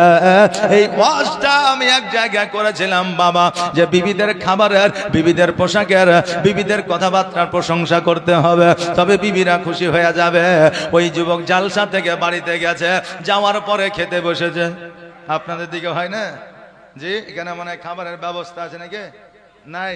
বাড়ি এখান থেকে অনেকে গিয়ে বাড়িতে খাবে না, অনেকে খাবে, খিদে লেগেছে। বেরাদার, ওই যুবক বাড়িতে গেছে, বাড়িতে যাওয়ার পরে খেতে বসেছে, বিবি খাবার দিয়েছে। আর খাবার খাওয়ার পরে এবার বিবিকে বলছে, বিবি রে আজকে তোমার সবজিটা খুব সুন্দর হয়েছে, ভেরি নাইস, ভেরি বিউটিফুল। আজকে তোমার সবজিটাকে আমার মন প্রাণটা ভরে গেছে। বিবি মুখটাকে গোমরা করে বসে আছে। এখন স্বামী বলছে, হ্যাঁ রে মৌলবি বললো বিবিদের প্রশংসা করলে বিবিরা খুশি হয়ে যায়, তোর মনটা কেন নারাজ হয়ে গেল, মুখটা কেন ভারী হয়ে গেল? এখন বিবি বলছে ভারী হবে না, 11 বছর তোমার সঙ্গে সংসার করছি, একদিনও আমার তরকারির প্রশংসা করো না। আর যে সন্ধ্যাবেলায় বাড়ির পাশের ভাবে তরকারিটা দিয়ে গেছে, অমনি বলছো ভেরি নাইস, খুব সুন্দর হয়েছে। কথা বললেন না? এই জন্য বাড়িতে যাবে, বিবিদের প্রশংসা আজকে থেকেই করবেন না, আস্তে আস্তে করবেন, বিবি যাতে ভুলে যায়। আর এখনই যায় যদি প্রশংসা করে, আপনার প্রশংসাটাকে অনীহা অবহেলা করবে। মৌলবি বলেছে তাই করছো, বলবে কি বলবে না বাবা? বেরাদার, এই জন্য মৌলবি প্রশংসা করতে বলে না। আমার নবী মুস্তাফা সাল্লাল্লাহু তাআলা আলাইহি ওয়াসাল্লাম প্রশংসা নিজেই করতে বলেছেন, যে এই প্রশংসা আমার নবীজি করতেন। আমার নবীজি খাদিজাকে ওই জিন্ন কুটিরে রাখিয়া ইসলামের প্রচার প্রসারে গিয়েছে। ইসলামের প্রচার করে যখন বাড়িতে আসছে, আসার পরে দেখতেছে খাদিজাতুল কুবরা রাদিয়াল্লাহু তাআলা আনহা যেন বাবা রান্না করতে আছে, রান্না কমপ্লিট হয় না। নবী আমার বলে, খাদিজা আজকে রোদ্রের তাপে তুমি রান্না করতে আছো, এসে এসো আমি তোমাকে সহযোগিতা করে। আমার খাদিজা বললেন, ইয়া রাসূলুল্লাহ, আপনিও খালি পায়ে গরম মরুভূমির উপরে, বালির উপরে ইসলামের প্রচার প্রসার করে আসলেন রোদ্রের তাপে, আপনি একটু আরাম করেন, আমি রান্নাটা কমপ্লিট করছি। নবী আমার বললেন, খাদিজা আসো, তুমিও রোদ্রে আছো, আমিও রোদ্রে থেকে আসলাম, তুমি উনুনে জাল দাও, অর্থাৎ চুলায় জাল দাও, আমি নবী রান্নাটা করি। দুজনে একসঙ্গে রান্নাটা করলে এটা কিন্তু আমার নবী সুন্নাত যারা স্বামী স্ত্রীতে রান্না করে, আজকে বর্তমানে মৌলবি যদি বিবির সঙ্গে বসে রান্না করে, সাধারণ মানুষ যদি দেখে বলবে মৌলবি বিবির গোলাম হয়েছে। বলে না, মাস্টার যদি রান্না করে বিবির সাথে বলবে বিবির গোলাম হয়েছে, ডাক্তার যদি রান্না করে বলবে বিবির গোলাম হয়েছে। কিন্তু বাবারে, বিবির কাজে সহযোগিতা করা আমার নবীর সুন্নাত। তবে মারে কালকে সকালে বলে না চলো কাপড়টা খাইয়ে দাও, মৌলবি বলেছে। এই কথা যেন বলিও না, কারণ স্বামী যদি চায়, তার যদি মন চায় তবে হবে, তবে তুমি অর্ডার করলে হবে না। কারণ স্বামীকে বিবিরা অর্ডার করতে পারবে না, স্বামীরা বিবিদের অর্ডার করবে। বাবাজি ভাইরা, আমার মায়েরা একটু কান দিয়ে শুনে যা। আমার নবী মুস্তাফা সাল্লাল্লাহু তাআলা আলাইহি ওয়াসাল্লাম খাদিজার সঙ্গে ঘর সংসার শুরু করলে। বাবারে, আমার নবী মুস্তাফা সাল্লাল্লাহু তাআলা আলাইহি ওয়াসাল্লামের সন্তান আদি হয়েছিল দুইটা পুত্র সন্তান, বাকি সব আপনার কন্যা ছিল। দুইটা সন্তান কিন্তু জগতের মধ্যে হায়াতে ছিলেন না। সর্বশেষ কন্যা হলো ফাতিমাতুজ জোহরা রাদিয়াল্লাহু তাআলা আনহা। ওনার যখন 13 বছর বয়স, তখন খাদিজাতুল কুবরা রাদিয়াল্লাহু তাআলা আনহা একদিন হঠাৎ করে অজ্ঞান হয়ে জমিনের মধ্যে পড়ে গেল। আমার ফাতেমা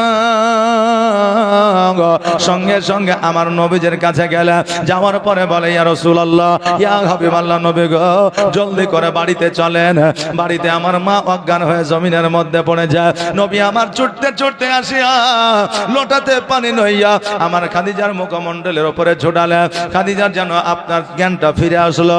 নবী আমার বলে, খাদিজা, আজকে তোমার শরীরে কোনো রোগ নাই, বালা নাই, জ্বর নাই, জ্বালা নাই, তবুও তুমি কেন অজ্ঞান হয়ে যাও? আমার খাদিজা বলে, ইয়া রাসূলুল্লাহ, ইয়া হাবিবাল্লাহ, নবী গো, আপনি আমাকে পুলসিরাতের কথা শুনিয়েছেন, আপনি আমাকে কবরের আযাব সম্পর্কে কথা শুনিয়েছেন, আপনি আমাকে জাহান্নামের কথা শুনিয়েছেন। অতএব ইয়া রাসূলুল্লাহ, আমার শরীরে রোগ নাই, বালা নাই, মুসিবত নাই, এটা আমি খাদিজা জানি। তবু আমার যখন কবরকে মনে পড়ে যায়, আমি অটোমেটিক অজ্ঞান হয়ে যায়। আরে বাবা, যেই খাদিজা জান্নাতের সার্টিফিকেট পেয়েছে, যেই খাদিজাকে জান্নাতি বলে ঘোষণা করা হয়েছে, ওই খাদিজা কবর দেখে ভয় পেয়ে অজ্ঞান হয়ে জমিনের মধ্যে পড়ে যায়। আর আজকে সাধারণ আমরা উম্মতি কবর দেখলে আমাদের আনন্দ ফুর্তি যেন আরো বেড়ে যায়। বলবেন হুজুর কেমন করে? আগের মানুষ যখন কবর কাটতে যাইতো, হাঁটুর নিচে কাপড় থাকতো না, থাকতো না? তারা বিড়ি তো খাওয়া দূরের কথা, একটু গুলো ঘুষতো না যে কবর কাটতে এসেছে, ভালো কাজে এসেছে। একটা লোক শেষ বিদায় নিয়ে চলে যাচ্ছে, কবর দেখলে তাদের মনটা, অন্তরটা কেঁপে উঠতো।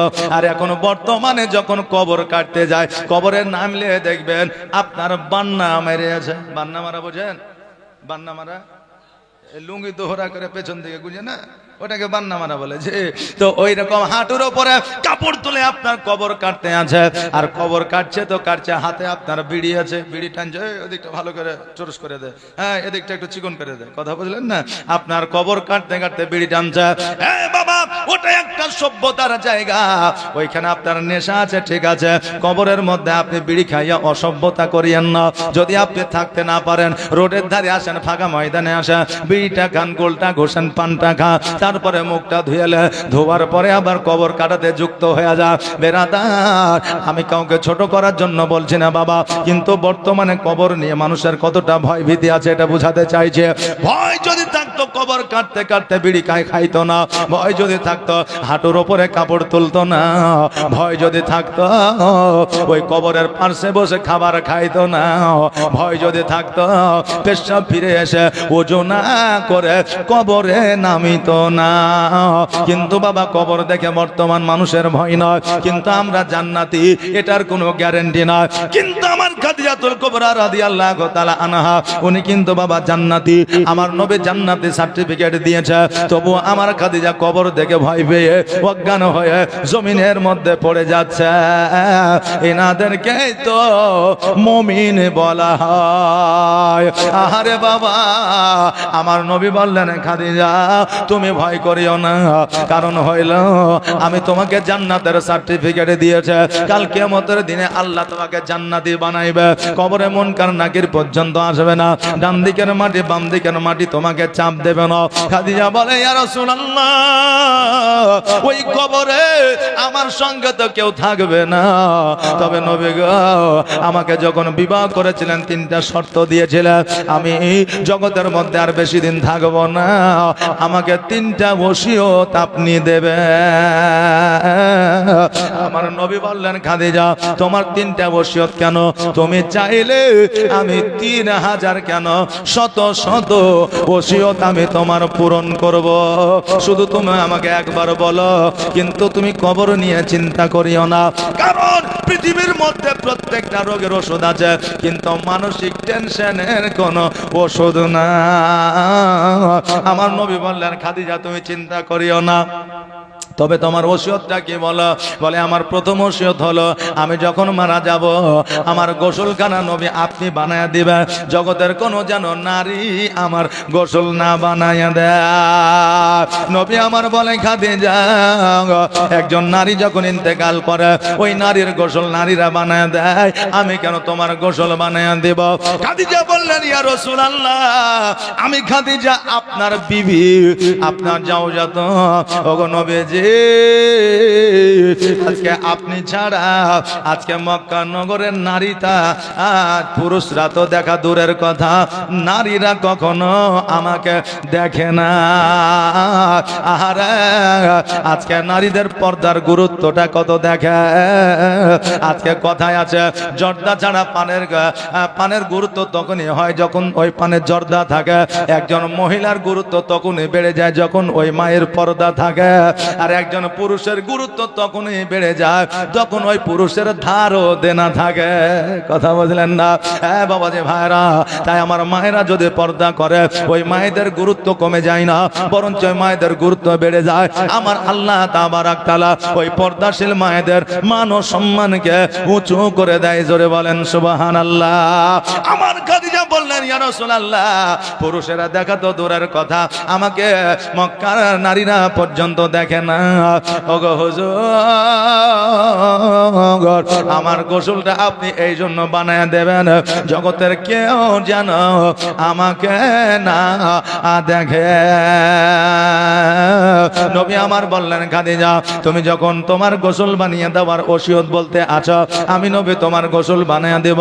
তোমার প্রথম ওসিয়তটা আমি পূরণ করব, দ্বিতীয় ওসিয়তটা বলো। এবার খাদিজা বললেন ইয়া রাসূলুল্লাহ ইয়া হাবিবাল্লাহ, আমার দ্বিতীয় ওসিয়তটা হইল আমি যখন ইন্তেকাল করব আমাকে কোথাকার নতুন কাপড় দিয়ে আমার কাফন বানিয়ে দিবেন না। আজকে বাজার থেকে নতুন কাপড় নিয়ে এসে আমার কাফন বানিয়ে দেবেন না। আজকে আমার নবী মুস্তাফা সাল্লাল্লাহু তাআলা আলাইহি ওয়াসাল্লাম আপনার পুরনো জুব্বা মুবারক দিয়া আমার কাফন বানায়া দিবেন। নবী আমার বলে খাদিজা আজকে তুমি আমার জন্য ইসলামের জন্য আল্লাহর পথে সমস্ত জমি জায়গা অট্টালিকা দান করে দিয়েছ, আর আজকে তোমাকে আমি একটা নতুন পোশাক দেব, নতুন কাফন দেব। আজকে তুমি পুরনো জুব্বা কেন চাও? খাদিজা বলে ইয়া রাসূলুল্লাহ আপনার জুব্বা মুবারকের পাওয়ার আমি জানি। আজকে আপনার জুব্বা দিয়া যদি আমাকে দাফন করে কবরের ক্ষমতা হবে না, ডান দিকের মাটি বাম দিকের মাটি আমাকে চাপ দেবে। অতএব হুজুর গো আপনার পুরানো জুব্বা দিয়ে আমার কাফন বানায়া দিবা। নবী আমার বললেন ঠিক আছে আমি তোমার পুরানো জুব্বা দিয়ে কাফন বানায়া দেব। তোমার তৃতীয় তিন নম্বর ওসিয়ত বলো। বলে 3 নম্বর ওসিয়ত হলো কবরে যেন কোনো পুরুষ যেন আমাকে না নামায়। নবী গো আপনি আমাকে কবরে শোয়া দিবেন। নবী আমার বলে খাদিজা আজকে আমি তোমাকে কবরে নামাবো, তার কারণটা কি? খাদিজা বলে ইয়া রাসূলুল্লাহ ইয়া হাবিবাল্লাহ নবী গো আপনার যে কবরে আপনার পা মুবারকটা পড়ে যাবে ওই কবরে সাপ বিচ্ছু কিচ্ছু আসতে পারবে না। এই জন্য আপনি আমাকে কবরে নামাইবেন। নবী আমার বলে খাদিজা আজকে শোনো শোনো, তোমার 3টা ওসিয়ত আমি পূরণ করব, তুমি কোনো রকমের চিন্তা করিও না, কোনো রকমের টেনশন করিও না। এই বলে আবার পুনরায় জীবন যাপন শুরু করে দিলেন। রাবিরা বর্ণনা করেছে আমার খাদিজা পরস্পর 3বার অজ্ঞান হয়েছিলেন। পরস্পর 3বার অজ্ঞান হওয়ার পরে আর খাদিজা জগতের মধ্যে বেঁচেছিলেন না, ইহ জগৎ ছেড়ে পর জগৎ গমন করেছিলেন। একবার আওয়াজ দিয়ে বলেন ইন্না লিল্লাহি ওয়া ইন্না ইলাইহি রাজিউন। আমার নবী মুস্তাফা সাল্লাল্লাহু আলাইহি ওয়াসাল্লাম খাদিজাতুল কুবরা রাদিয়াল্লাহু তাআলা আনহার কথা মোতাবেক আপনার গোসল আমার নবীজি বানায়া দিলেন, পুরানো জুব্বা দিয়ে আপনার কাফন বানায়া দিলেন। আমার নবীজি ওই খাদিজাকে কবরে নামায়া দিলেন আর আল্লাহর দরবারে দোয়া করে দিলেন, আল্লাহ গো আমি জীবনে 3টা কবরে নেমেছি। 1 নম্বর কবর হলো আমার চাচি ফাতেমা, 2য় নম্বর কবর হলো আমার চাচা আমির হামজা, 3য় নম্বর কবর হলো আমার বিবি খাদিজা।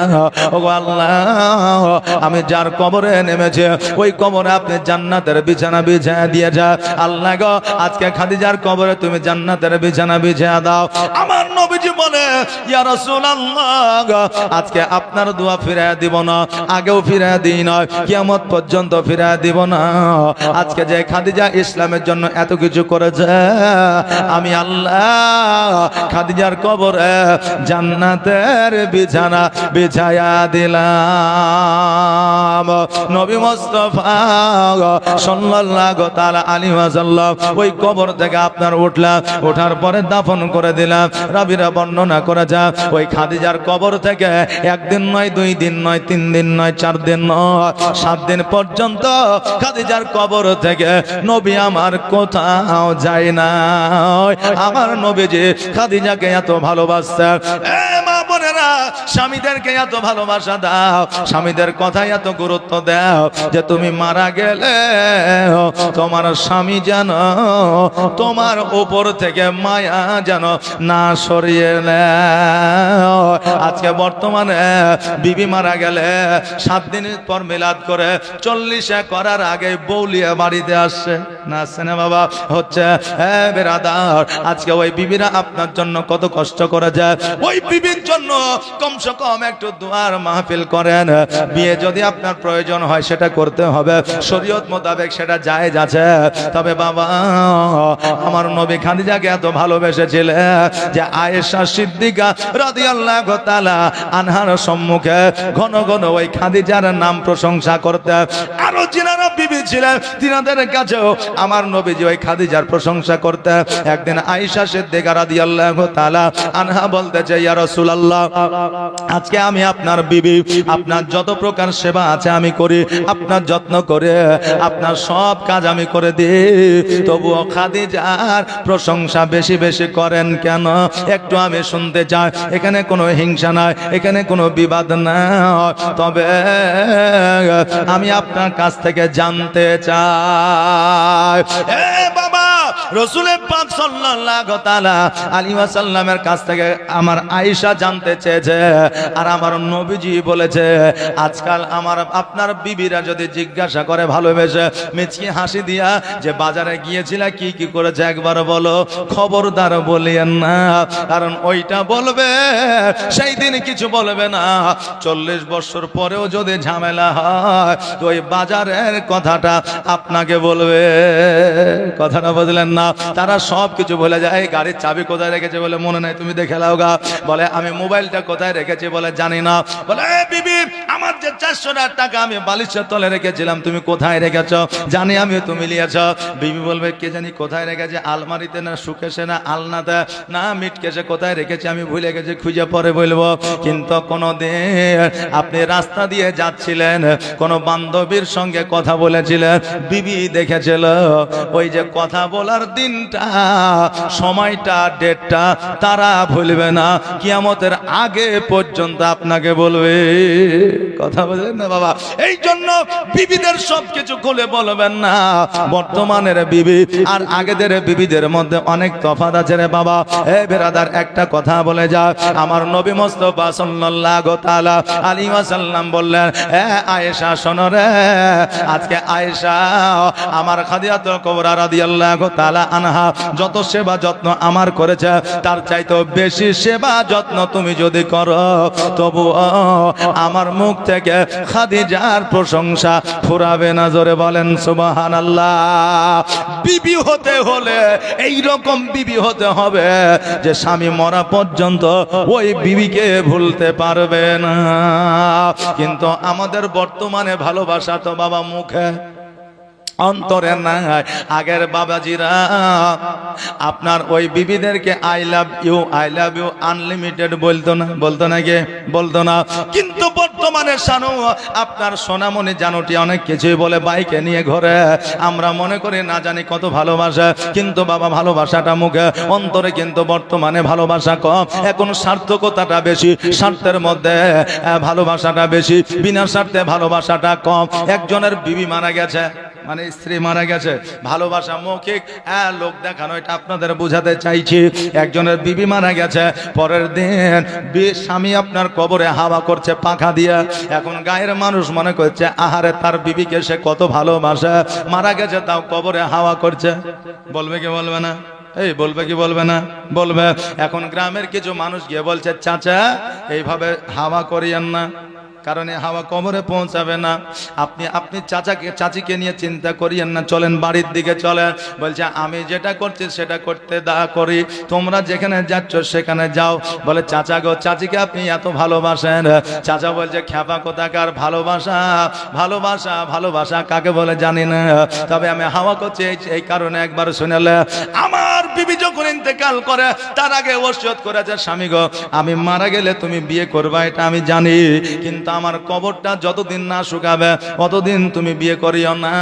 আমি দেখছি মৌলভী সাহেব এমন ভাবে শাকাল্লাহু শারাহু ওয়া জালাল জান্নাতা মাশওয়াহু বলে পানি এত কবরে দিয়েছে, কমসে কম শুকাইতে 7 দিন থেকে 10 দিন লেগে যাবে। এই জন্য আমি কবরে হাওয়া করছে যাতে মাটিটা তাড়াতাড়ি শুকায় আর আমার বিয়েটাও যেন তাড়াতাড়ি হয়ে যায়। কথা বললেন না? মানে ও স্বার্থে হাওয়া করছে রে বাবা, কিন্তু লোকে জানছে মহব্বতে হাওয়া করছে। বাবা স্বামীরা লোক দেখানো বিবিদের কত ভালোবাসে এটা লোকে জানে। প্রতিদিন বিবিকে নিয়ে ঘুরতে যায়, বাজারে যায়, হাটে যায়। এই জন্য আমরা মনে করি সে তার বিবিকে খুব ভালোবাসে, সে বিবির গোলাম। কিন্তু ওই বিবিকে কত ভালোবাসে একমাত্র বিবি জানে, আর কেউ জানে না।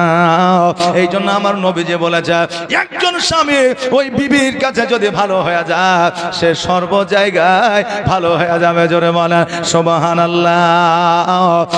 বাবাজি ভাইরা, আমার মায়েরা, আমার নবী যে খাদিজাকে কত ভালোবাসতা, 7 দিন পর্যন্ত কবরের কাছ থেকে কোথাও যায় না। আল্লাহ ডাক দিয়ে বলে হাবিব গো,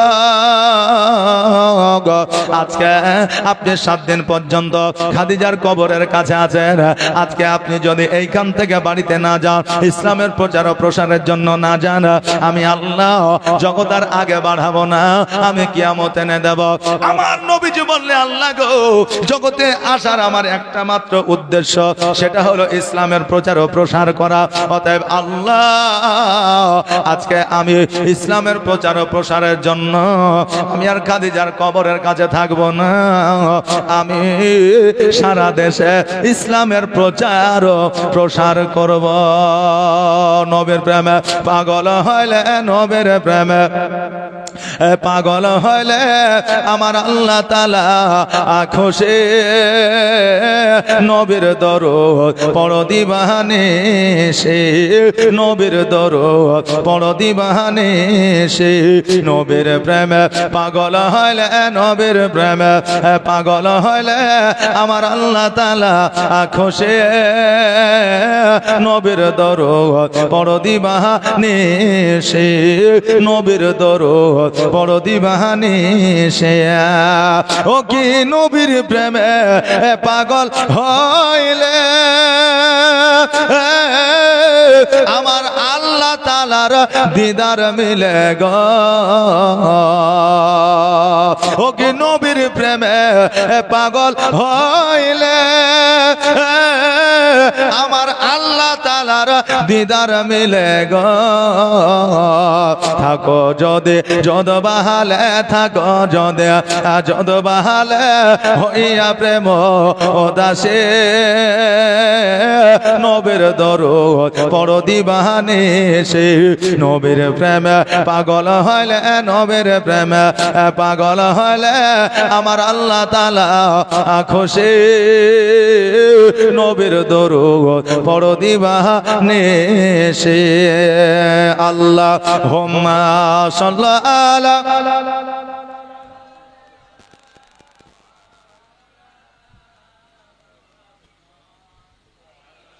ওয়ালা আলা সাইয়্যিদিনা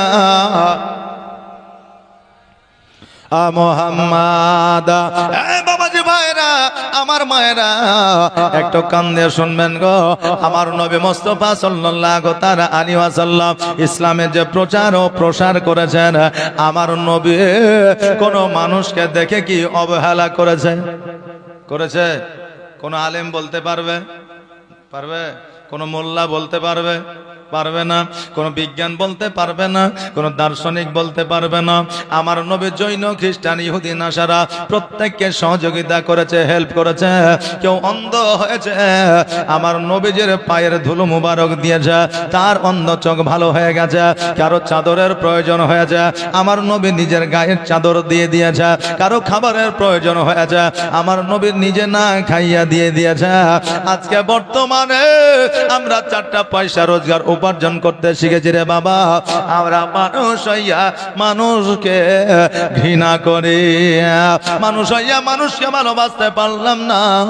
আজকে রাস্তাঘাটে চলতে গিয়া যদি আপনার খিদা লাগে পিপাসা লাগে বাইক যদি অ্যাক্সিডেন্ট হয়ে যায় তবে বর্তমানে আমরা শিক্ষিত হয়েছে কিন্তু আমাদের বিবেককে শিক্ষা দিতে পারিনি আমরা বর্তমানে জিজ্ঞাসা করে তুমি যে অ্যাক্সিডেন্ট করেছ তুমি হিন্দু না মুসলমান কথা বললেন না কিন্তু বাবা আমাদের মানসিকতা ওটা হবে না কেউ একজন পড়ে আছে অসুস্থ হয়েছে অ্যাক্সিডেন্ট করেছে আগে তাকে তার মাথায় পানি ঢেলে সুস্থ করা আগে তার ধর্ম জিজ্ঞাসা করা নয় এই শিক্ষা আমার নবী আমাদেরকে কিন্তু বাবা দেয় না এই জন্য মানুষ মানুষ হইয়া মানুষকে ভালোবাসবে ভাইয়ের সঙ্গে আত্মীয়তা রাখবে বংশের সঙ্গে আত্মীয়তা রাখবেন কিন্তু বর্তমানে আমার নবী বলেছে নিজের মায়ের পেটের ভাইয়ের সঙ্গে সম্পর্ক থাকবে না কোথাকার দূরের ভাই দূরের একজন মানুষকে ভাই বলে সম্বোধন করবে বলে এটাকে বলে দূর সম্পর্কে একজন ভাই পেতেছি আমি নিজের মায়ের পেটের ভাইকে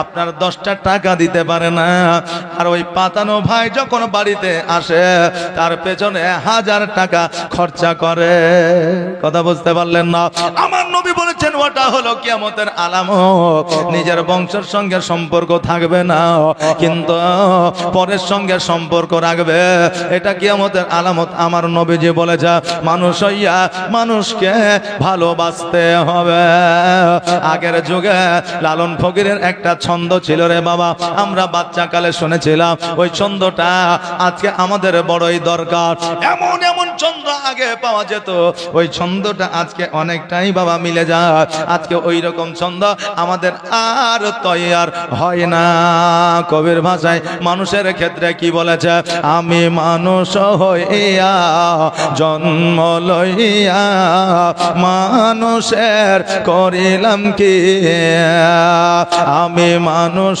হইয়া জন্ম লইয়া মানুষের করিলাম কি আমি নবী না চিনিলাম কি ভুল করিলাম ঝুলিতে ভরিলাম কে আমি মানুষ হইয়া জন্ম লইয়া মানুষের করিলাম কি বাবাজি ভাইরা আজকে আমাদের জন্য ধর্ম যতটা জরুরি কর্ম করাও ততটা জরুরি, মানুষের সেবা করা, মানুষের কাজে সহযোগিতা করা, এটাও আমাদের ততটাই জরুরি। বাবাজি ভাইরা, আমরা একে অপরকে সহযোগিতা করব কিনা বলেন ইনশাআল্লাহ? একে অপরকে সহযোগিতা করব বলেন ইনশাআল্লাহ? পাড়া প্রতিবেশীর সঙ্গে সুসম্পর্ক রাখবো বলেন ইনশাআল্লাহ? ভাই ব্রাদারের সঙ্গে সুসম্পর্ক রাখবো বলেন ইনশাআল্লাহ? তালেবে ইলমের সঙ্গে সুসম্পর্ক রাখবো বলেন না ইনশাআল্লাহ? আমি একলাই বলবো নাকি? যে সুবহানাল্লাহ। একজন মাওলানা বক্তব্য দিলে এক কাজ করেন, হাঁটুর উপরে কাপড় উঠাবেন না। হাঁটুর উপরে কাপড় উঠালে গুনাহ হবে। এবার বক্তা বাবা বাড়ি যাচ্ছে, মানে আগে তো আর বাইক ছিল না, 4 চাকা ছিল না, হেঁটে হেঁটে যাইতে হতো নাকি? আমাদের সাইদাপুরের একজন বিখ্যাত মুনাজির আলে সুন্নাত ছিলেন, জিনার সন্তান এখন মুফতি শামসুদ্দিন নাকি গো? মুফতি শামসুদ্দিন। তো উনি কি করতেন, যেখানে জালসা হতো সকালবেলায় হাঁটতে শুরু করে দিল, দুপুরেই পৌঁছে যেত। আর এখন বক্তাদের কি করে জানেন? বলবে যে 8টায় আপনাকে স্টেজে তুলবো, 9টায় ঢুকবে। ফোন করে ব্যস্ত, হুজুর কদ্দূরে, এই চলে এসছে, এই ঢুকে গেছে, মানে এরকম একটা ব্যাপার। কিন্তু আগের বক্তারা আগে চলে আসতো, দরকার হলে জালসার ওখানে গিয়ে আরাম করবো। বুঝতে পারলেন না? যে তখন হেঁটে হেঁটে যেতে হইতো, আর এখন তো হাঁটার কোনো সিস্টেম নাই। তো এবার বক্তা বক্তব্য দিয়েছে, হাঁটুর উপরে কাপড় তুলবে না, তুললে গুনাহ হবে। এবার চলে গেছে রাস্তা দিয়ে হেঁটে। আপনাদের এখানে যে নদী আছে বললেন, নদী না, এটা কি বলে? নদী বলে। তো সাময়িক পানি শুকিয়ে যায় না, শুকায় না? শুকায়, অনেক সময় হাঁটুর পর্যন্ত পানি থাকে। তো এবার ওইটা পার হইতে যা মৌলভী সাহেব হাঁটুর উপরে কাপড় তুলে নিয়েছে। এখন মুরব্বীরা, জুয়ান ছেলেরা আগাইতে গেছে, তো বলছে হুজুর আপনি যে বললেন যে হাঁটুর উপরে কাপড় তুলবেন না, তুললে গুনাহ হবে। মৌলভী সাহেব যে খেপা কোথাকার, আমি লোককে বলেছে তুলবেন না, গুনাহ হবে, কিন্তু তার সাথে তা আমি তো বলিনি যে আমিও তুলবো না। কথা বললেন না? যে আমি তো বলিনি যে তার সাথে আমিও তুলবো না। ওসব বাদ দে, আমি যা করছি করতে দে, তোরাকে বলেছি তোরা মানগা, আর মানলে মানবি, না মানলে না মানবি, ওমা আলাইনা ইন্নাল বালাগ, আমি তো বুঝিয়েই দিয়েছি। কথা বললেন না?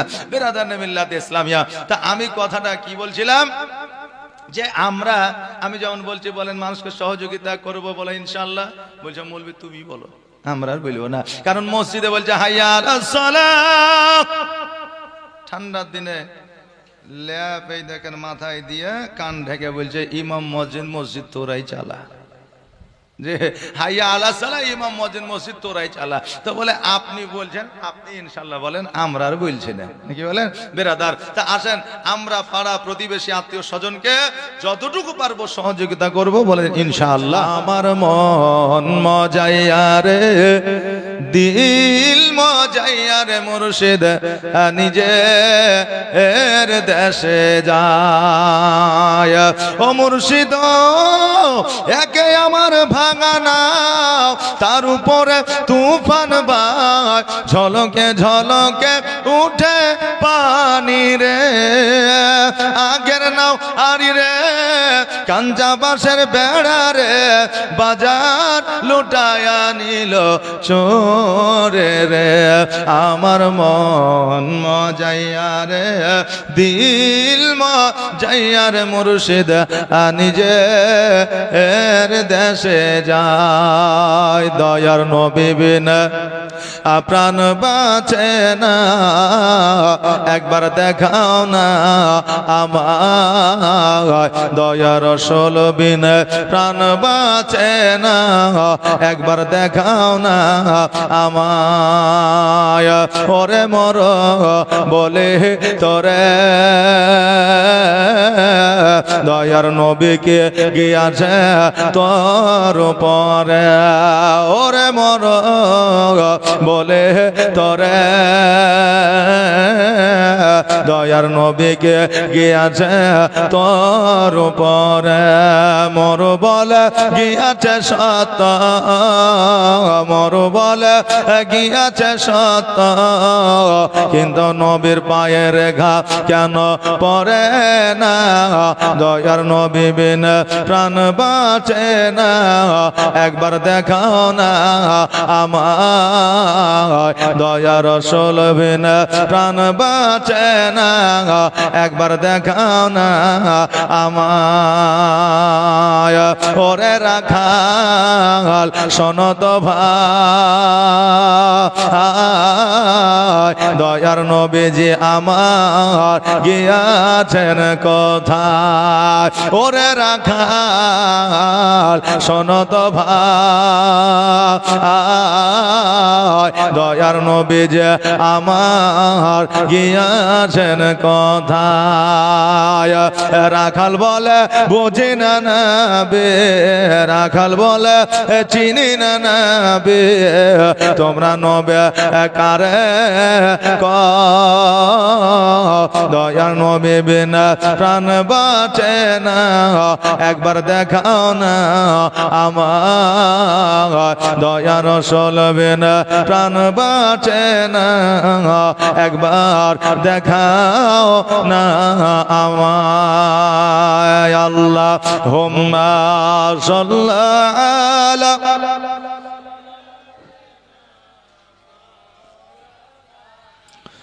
মুহাম্মাদ ওয়া আলা আলি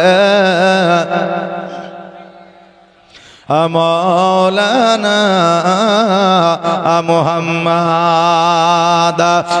বেরাদার আমার নবী মুস্তাফা সাল্লাল্লাহু তাআলা আলাইহি ওয়াসাল্লাম এবার যখন বাড়িতে ফিরে আসলো, এবার বাড়িতে ফিরে আসার পরে আমার হযরতে ফাতেমা জোহরা রাদিয়াল্লাহু তাআলা আনহা 13 বছরের কন্যা সন্তান আমার নবীজিকে দেখিয়া অঝর নয়নে যেন কান্না করতে আরম্ভ করলেন। আমার ফাতেমা বলে, আব্বা গো, আমার মাকে হারিয়েছি গো আব্বা, আমার মা ইন্তেকাল করে ইহ জগৎ ছেড়ে পর জগৎ গমন করে যা। মা গো আব্বা, আজকে মা যেই দিন থেকে চলে গেছে আব্বা গো, আপনিও সেই দিন থেকে বাড়িতে আর আসেন না, এই জন্য আমি ফাতেমা কান্না করতে আসে।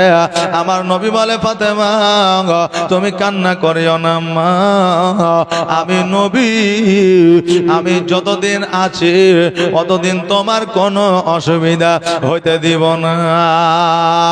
আমার মা ফাতেমা জোহরা রাদিয়াল্লাহু তাআলা আনহা বলে, ও আব্বা জান, একজন কন্যার কাছে একজন মায়ের চাইতে বড় বন্ধু আর কেউ হতে পারে না। বেরাদার, আজকে জগতের মধ্যে কোনো মেয়ে যদি স্বামীকে স্বামীর ভাত খাবো না বলে, কেউ যদি মায়ের বাড়ি যদি ঘন ঘন যায়, যদি বেশি বেশি মায়ের বাড়িতে থাকে, শ্বশুর বাড়িটাকে যদি প্রাধান্য না দিয়া বাপের বাড়িটাকে যদি প্রাধান্য বেশি দেয়, জানবেন ওই মহিলা নিজের বুদ্ধিতে কম চলে, মায়ের বুদ্ধিতে বেশি চলে। এই জন্য মেয়েদের মায়ের চাইতে আপন বন্ধু আর কেউ হয় না। আমার মা ফাতেমা বলতে আছে, ও ভাই আব্বা জান, আমার যখন বিবাহ হবে আমার মাথার ছায়া হয়ে কে দাঁড়াবে?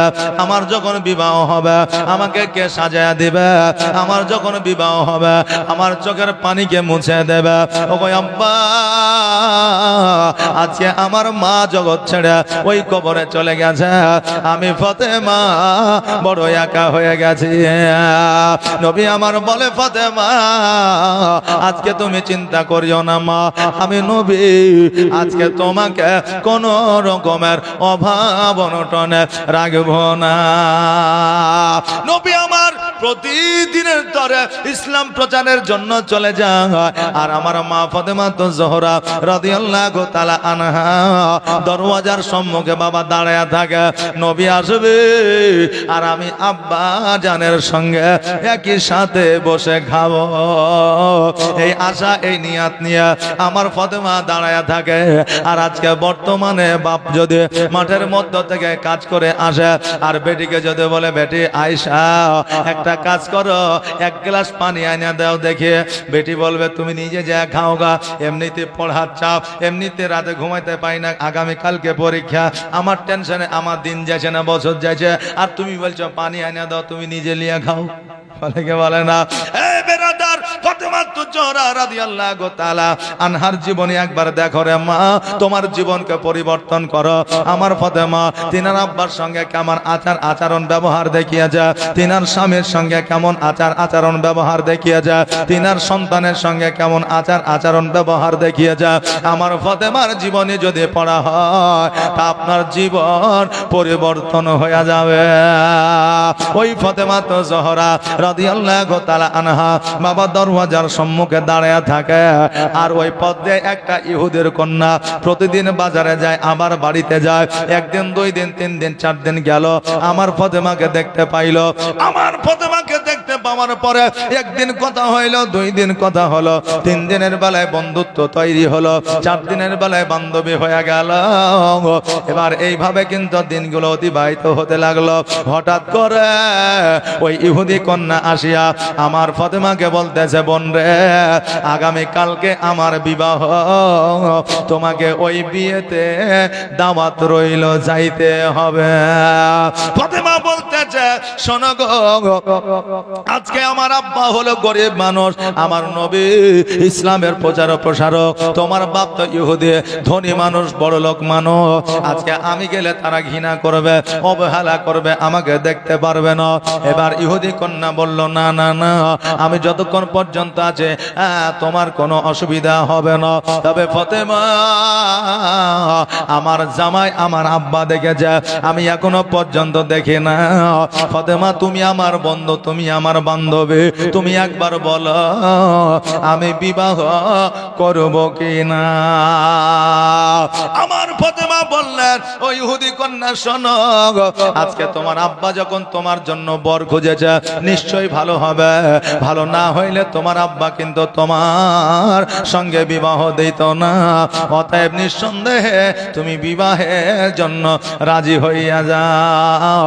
বন্ধু কাকে বলে, বান্ধবী কাকে বলে, একবার দেখা। আমাদের মা বোনেরা বান্ধবীর কাছে যখন বুদ্ধি নিতে যায়, আমার আব্বা জামাই দেখেছে, বর দেখেছে, বিবাহ করাইয়া দেবে, বান্ধবী তুমি বলো আমি বিবাহ করব কি না। ওই বান্ধবী এমন বুদ্ধি দেবে যে আপনার বিবাহতে রাজি ছিল কিন্তু পরে রাজি হবে না। বলবে, বান্ধবী তোর বাপের দেখা বরকে যদি তুই বিবাহ করিস, এতদিন বল্টু যে তোর পেছনে ঘুরলো তার কি হবে? কথা বুঝলেন না? বলবে, বাবা এখন বর্তমানে এইরকম বান্ধবী আমাদের আছে, কিন্তু আমার মা ফাতেমা কেমন বান্ধবী একবার দেখা। বলে, তোমার আব্বা যখন তোমার জন্য বর খুঁজেছে, নিশ্চয়ই ভালো খুঁজবে, খারাপ খুঁজবে না। কারণ কোন বাবা মা চায় না যে আমার মেয়ে খারাপ ঘরে থাক। তবে বাবা একটা কথা আপনাদের বলে যাব, টাকা দেখে, পয়সা দেখে, সম্পত্তি দেখে বিবাহ দেবেন না। ছেলের চরিত্র ব্যবহার দেখে বিবাহ দেবেন, ছেলের বংশ তালিকা দেখে বিবাহটা দেবেন। যদি বংশ তালিকা ভালো হয়, যদি ব্যবহার চরিত্র ভালো হয়, ওই ছেলে যদি গরিব হয়, আপনার মেয়ে সুখে সংসার করবে। আর ছেলের চরিত্র যদি ভালো না হয়, কোটি কোটি টাকা থাকলেও ওই কন্যা সেই বাড়িতে সুখ শান্তি পাবে না। হ্যাঁ বাবাজি ভাইরা, আমার ফাতেমা তো জোহরা রাদিয়াল্লাহু তাআলা আনহা বললে, তুমি বিয়েতে রাজি হয়ে যাও।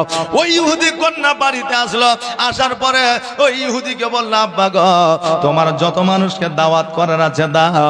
আমার একজন বান্ধবী আসবে, যার নাম হলো ফাতেমা, যার বাপের নাম হলো মুহাম্মদ, যে ইসলামের প্রচার ও প্রসার করে। ইহুদি বলল, এই দেশ হারিয়েছে, যাকে আমি ঘৃণা করে, যাকে আমি লিব না বলে তাকে লিয়েছে, কিন্তু এখন বিটিকে যদি চটিয়ে দিত হয়তো বিয়েতে রাজি হবে না।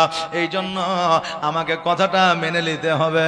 কিন্তু আমি এমন একটা কথা বলবো, ওই ফাতেমা আমার বাড়িতে দাওয়াত খেতে আসতে পারবে না। এবার বলল, বেটি রে, তুমি যাকে খুশি দাওয়াত করো, অসুবিধা না। তোমার বন্ধু, তোমার বান্ধবী ফাতেমাকে দাওয়াত দিয়েছ, তাতেও আমার অসুবিধা না।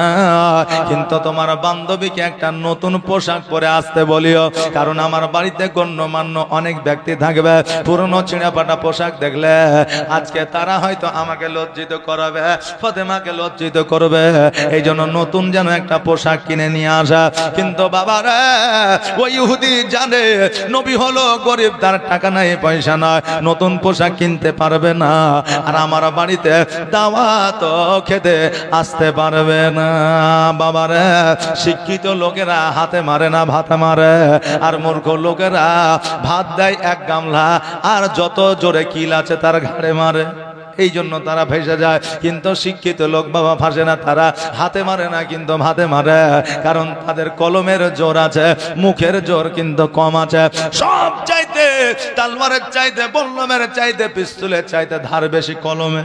কথা বুঝতে পারলেন না? সব চাইতে ধার বেশি কলমে। এই জন্য বলল ফাতেমা নতুন পোশাক কিনতে পারবে না, আমার বাড়িতে দাওয়াতও খেতে আসতে পারবে না।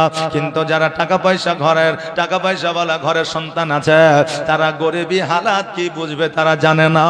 ওই বান্ধবী ফাতেমাকে এসে বলল, ফাতেমা আগামী কালকে আমার বিয়েতে যাইতে হবে, তুমি যদি না যাও আমি বিবাহ করব না। তবে শোনো, আগামী কালকে যখন যাবে একটা নতুন পোশাক তুমি পরিধান করে যাবে। এই বলে বান্ধবী চলে গেল। আমার ফাতেমা অঝর নয়নে কান্না করে নবী আমার ইসলাম প্রচার করে বাড়িতে আসলো। আমার নবীজি বলে, ফাতেমা তুমি কেন কান্না করো মা? আজকে তোমার কান্না দেখিলে আমি নবীজি আমি সহ্য করতে পারি না। মা হারা সন্তান যদি কান্না করে আমার আল্লাহ পর্যন্ত সহ্য করে না। ফাতেমা তুমি কান্না করিও না। তুমি কেন কান্না করছো বলো? ফাতেমা বলে, আব্বা গো আজকে ইহুদি কন্যা আমাকে দাওয়াত করে গেছে, আগামী কালকে নতুন পোশাক পরে দাওয়াত খেতে যেতে হবে। নবী আজকে আমি নতুন পোশাক পরে না গেলে আজকে তাই সে বিবাহ করবে না, আর আমি যদি পুরনো পোশাক পরে যাই আমাকে তারা অপমান অপদস্থ করবে। ইয়া রাসূলুল্লাহ আমাকে যদি তারা অপমান করে নবী আপনাকে অপমান করা হবে, আর আপনাকে যদি অপমান করা হয় খোদ আমার আল্লাহকে অপমান করা হবে। ওগো নবীজি আজকে ইজ্জতের মালিক আমার আল্লাহ, বেইজ্জতের মালিক হলো আমার আল্লাহ। এই জন্য আমি বিয়েতে যাব না, আমি নবীকে ছোট করতে পারবো না। আমার নবী মিচকে হাসি দিয়া বলে, ফাতেমা রে আজকে তুমি কেন কান্না করছো? আমার আল্লাহ তাবারাক তাআলা সব কিছু জানে।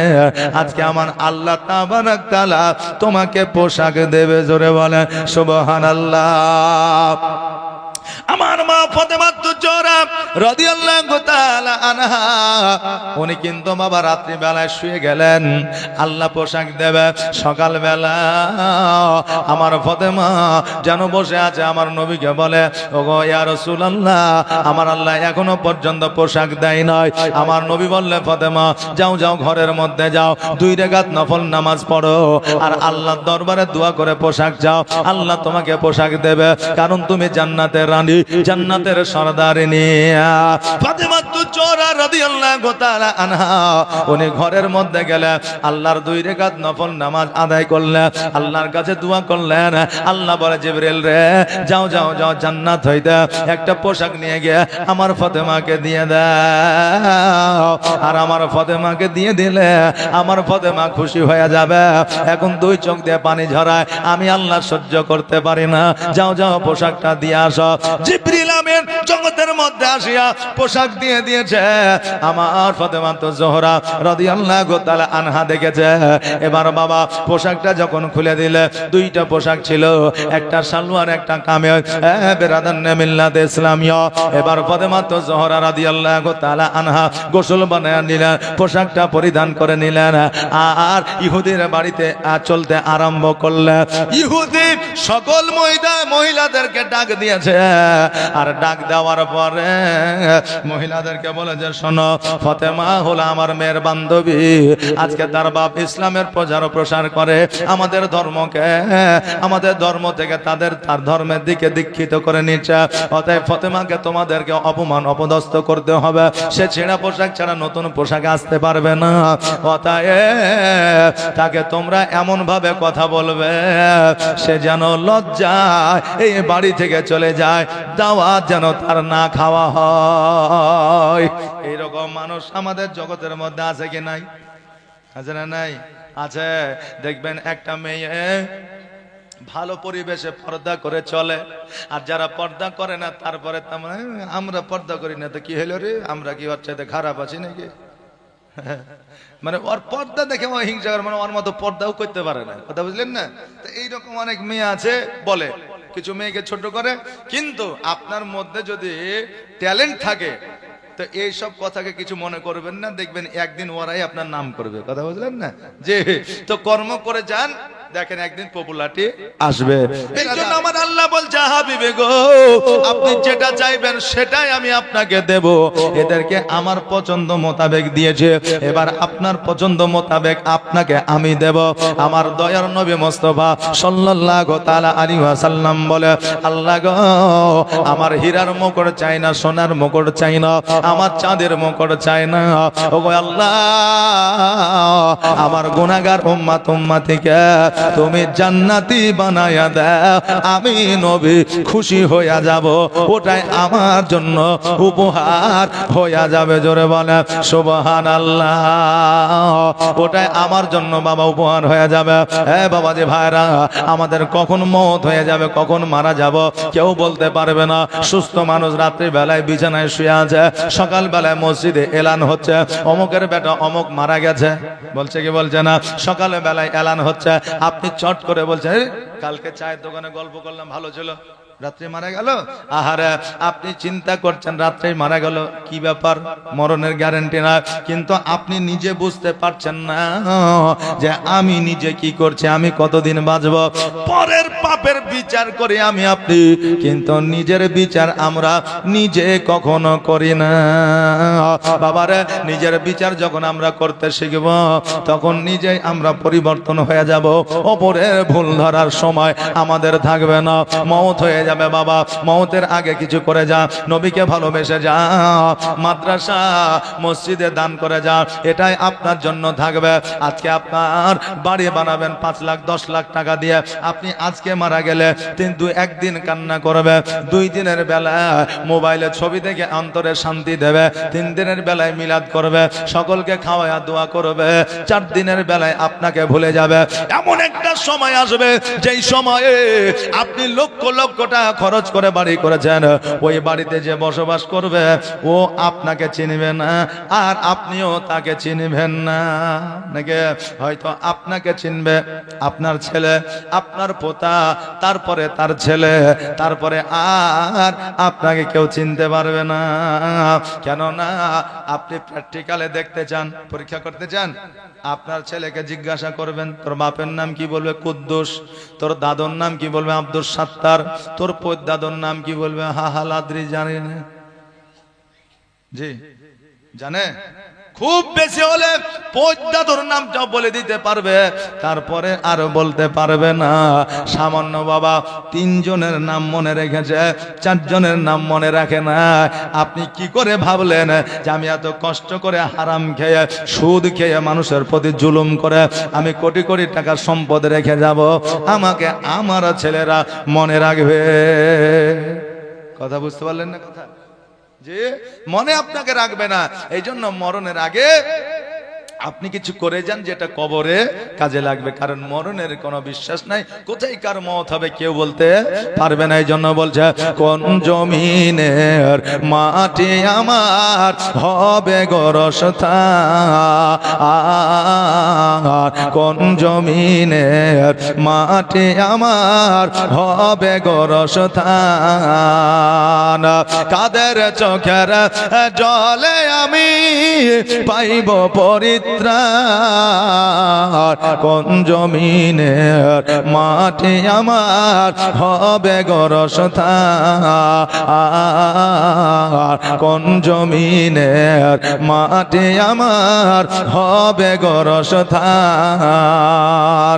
কার কাঁধে চড়ে আমি কবর দেশে যাব, জানি না কার মনা যাতে খোদা রহম পাবো, কার কাঁধে চড়ে আমি কবর দেশে যাব, জানি না কার মনা যাতে খোদা রহম পাবো, কার কারণে করবে ক্ষমা, কার কারণে করবে ক্ষমা, আল্লাহ মেহেরবান কোন জমিনের মাঠে আমার হবে গোরস্থান কোন জমিনের মাঠে আমার হবে গোরস্থান আল্লাহুম্মা সাল্লাল্লাহু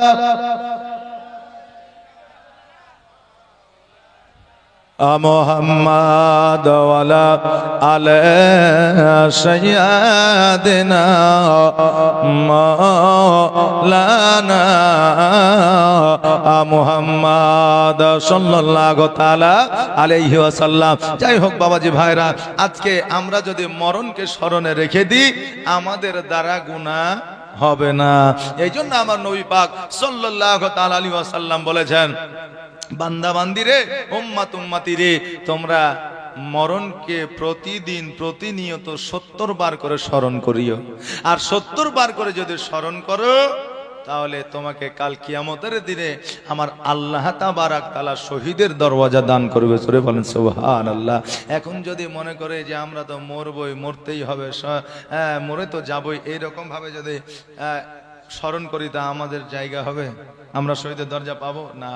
মওতের চিন্তা এমন ভাবে করতে হবে যাতে আমাদের দ্বারা কাবিরা সাগিরা গুনাহ না হয়। কারণ মওত যদি আপনার সম্মুখে আসে আপনার দ্বারা গুনাহ হতে পারে না। ভয়ে আপনার শরীরটা ঘেমে যাবে, কেঁপে যাবে। ওই রকম ভয় কবরকে দেখে আমাদেরকে করতে হবে। কথা বুঝলেন না? ওই রকম আমাদের কবরকে ভয় করতে হবে, না হলে আমাদের কাম হবে না, আমরা শহীদের দরজা পাবো না। এবাদতের মতো হয়, কিন্তু এবাদতের মধ্যে যদি আমাদের খামতি থাকে তাহলে ওই এবাদত কিন্তু আমাদের হবে না। ইমামের পিছনে 4 রাকাত আসরের নামাজ পড়ছে, একজন মুসল্লি উঠে বলছে, ইমাম সাহেব আপনি 3 রাকাত নামাজ পড়াইছেন, 4 রাকাত নামাজ হয়নি। মুসল্লি আরো ছিল, ওরা বলছেন 4 রাকাতই হয়েছে। বলছে, পাগলা, আমার সাথে তুই পাঙ্গা লিছিস? 3 রাকাতই হয়েছে। ইমাম সাহেব বলছে, কই লোকমা দিলেন না? হ্যাঁ, তো বলছে যে লোকমা কি করে দিব, কেউ হয়তো কিছু বলছে না, আমি একলাই বলে তো পেস্টেজে পড়বো, তো এখন বলছেন কেন? আর আপনি কোন গ্যারান্টিতে বলছেন? বলছে, শোনেন, আমি আসরের নামাজ পড়তে আসি, আমার 4টা বেটা 4টাকে দোকান করে দিয়েছে। এই আসরের নামাজে একমাত্র 4 রাকাতে 4টে বেটার দোকানের হিসাব হয়। আজকে 3 বেটার দোকানের হিসাব হয়েছে, 1 বেটার দোকানের হিসাব বাকি আছে। তার মানে 3 রাকাত নামাজ হয়েছে, 1 রাকাত হয়নি, মানে 4 রাকাত পুরা হয়নি। আচ্ছা বলেন, ওর নামাজ হবে? হবে না। মন মানসিকতা বাবা আমাদেরকে এক করতে হবে। এখন মৌলভী সাহেব দেখলে আসসালামু আলাইকুম, আসসালামু আলাইকুম, এখন যদি আপনি মনে করেন যে মৌলভীরা এত সম্মান পায় কি ছেলে রে, আমরাকে দেয় না কেউ, বলে কি বলে না? এক হাজী সাহেব হজ করে এসেছে, যেই দেখে বলে, হাজী সাহেব আসসালামু আলাইকুম। ওয়ালাইকুম সালাম। ওর ভাইয়ের খুব হিংসা যে, হ্যাঁ আমার ও হচ্ছে সেন্টুর বেটা, আমিও সেন্টুর বেটা, তো ওকে সালাম কালাম করে, আমাকে করে না। তো এক বন্ধু বলছে, খেপা ওর সম্মান লয় রে, আর মাথায় যে টুপিটা আছে, যে জুব্বাটা পিঁধে আছে, ওইটার সম্মান। বলে তাই? পরের দিন বুঝলেন ওই জুব্বা আর টুপিটা পিঁধে সাইকেল নিয়ে বাড়িয়েছে। এখন লোকে জুব্বা আর বুঝলেন ওই টুপি দেখে সালাম দিচ্ছে, আসসালামু আলাইকুম, আসসালাম, ওকে ভালো লেগেছে, বাপরে এত সম্মান ওর, কিন্তু বুঝলেন সিনা কিন্তু চাওড়া হয়েছে, ও সাইকেলে ঘুরি বেড়াচ্ছে। এইদিকে মাগরিবের আজান শুরু হয়ে গেছে, আল্লাহু আকবার, আল্লাহু আকবার শুরু হয়েছে। এখন দেখছে যে আরে বাপরে জুব্বা পাগড়ি আছে, আর মাগরিবের সময় যদি মসজিদে না ঢুকে তাহলে তো আমাকে জ্বালিয়ে ধুবে না, তো যাই মসজিদে যাই। এবার যে মসজিদে ঢুকেছে ওই মসজিদের ইমাম কিন্তু বাবা ছুটিতে আছে, এখন তো নামাজ পড়াইতে যাবে, তার কে যাবে? তো এই জুব্বা পাগড়িওয়ালা আছে ওয়াকিদে, কিন্তু ই তো নকল, আসল তো লয়। কথা বুঝলেন? একে ঠেলে ঠুইলে আমাকে আগের কাতারে পেঠিয়ে দিয়েছে। এখন ও জানে ওর ভাইয়ের নামাজ পড়ে দেখে ও জানে কমসে কম সূরা ফাতিহাটা আর কিছু সূরা জানে, বুঝলেন? তো এবার ওকে যখন ঠেলে ঠুলে দিয়ে দিয়েছে, তো ও আল্লাহু আকবার বলে হাত বাইদা আলহামদুলিল্লাহি রাব্বিল আলামিন রহমানির রহিম মালিকি ইয়াউমিদ্দিন দে সূরা মিলাতে হবে, দে সূরা মিলাছে কুল আউযু বিরাব্বিন নাস মালিকিন নাস ইলাহিন নাস। কথা বুঝতে পারলেন না? মানে এটাই তো শেষ সূরা, প্রথম রেখাতে পড়ে দিয়েছে, দ্বিতীয় রেখাতে কি পড়বে? সূরা নাস পড়ে দিয়েছে। এবার সেজদায় যখন চলে গেছে ও চিন্তা করছে যে এর পরের রেখাতে কোন সূরা পড়বো, জানি তো একটাই সূরা নাস ছাড়া তো জানি না, তো এবার কোন সূরা পড়বো চিন্তা করে পাচ্ছে না। তো মনে মনে ভাবছে যে এখান থেকে কাটা পড়াই ভালো হবে। হ্যাঁ, লোকে সেজদায় আছে, ও লুক করে উঠে টুক করে কেটে গেছে। এখন লোকে বলছে হ্যাঁ রে সেজদায় আছে তো এতক্ষণ ধরে, হ্যাঁ উঠছে না কেন? লোকটা মনে হয় মমিন আছে, লোকটা মনে হয় মমিন আছে, আরেকটু থাকি, আরেকটু থেকেছে, তারপরে দেখছে উঠছে না, দেখছে লোকটা আল্লাহওয়ালা আছে মনে হয়, আরেকটু থাকে, আরেকটু থেকেছে, তুলছে না। তো অনেক সময় যুবক ছেলে বিলে নাড়িয়া পাকা থাকে কি থাকে না, হ্যাঁ তারাবিতে যাই, মসজিদে যাই বুঝলেন, আর যাওয়ার পরে ইয়ারা বুঝলেন ইয়ার লুঙ্গি ধরে টান দেবে, ওর লুঙ্গি ধরে টান দেবে, ওর টুপি কাঢ়ে নিবে, ওর পাছাতে এক লাত মারবে, এই কাজ হয় বুঝলেন। তবে এই বাচ্চাদেরকে কিছু বলিয়েন না, বাচ্চারা মসজিদে গেলে এরা মসজিদে যাওয়া শিখবে, বরঞ্চ এদেরকে একটু শাসন করবেন, কিন্তু তাড়িয়ে দিবেন না।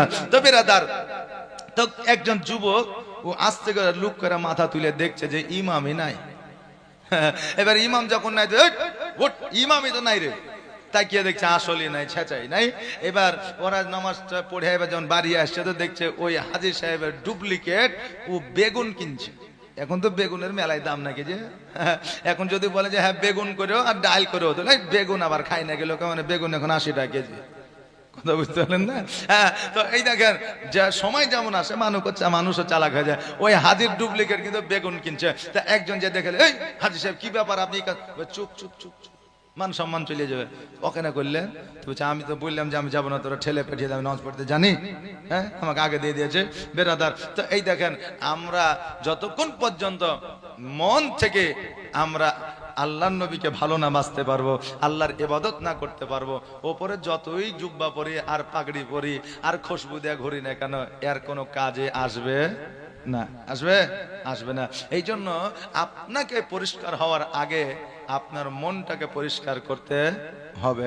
আমি একটু আগেই বললাম যে ওয়াইস করনি, উনি রাস্তা দিয়ে হেঁটে যাইতেন, কিন্তু চুলে জটা ছিল, গোসল করতে কবে তার কোনো ঠিক ছিল না। জি হাজরা, জি, কিন্তু উনি রাস্তা দিয়ে হেঁটে গেলে ওনার শরীর থেকে মেশকে আম্বারের খুশবু বের হতো।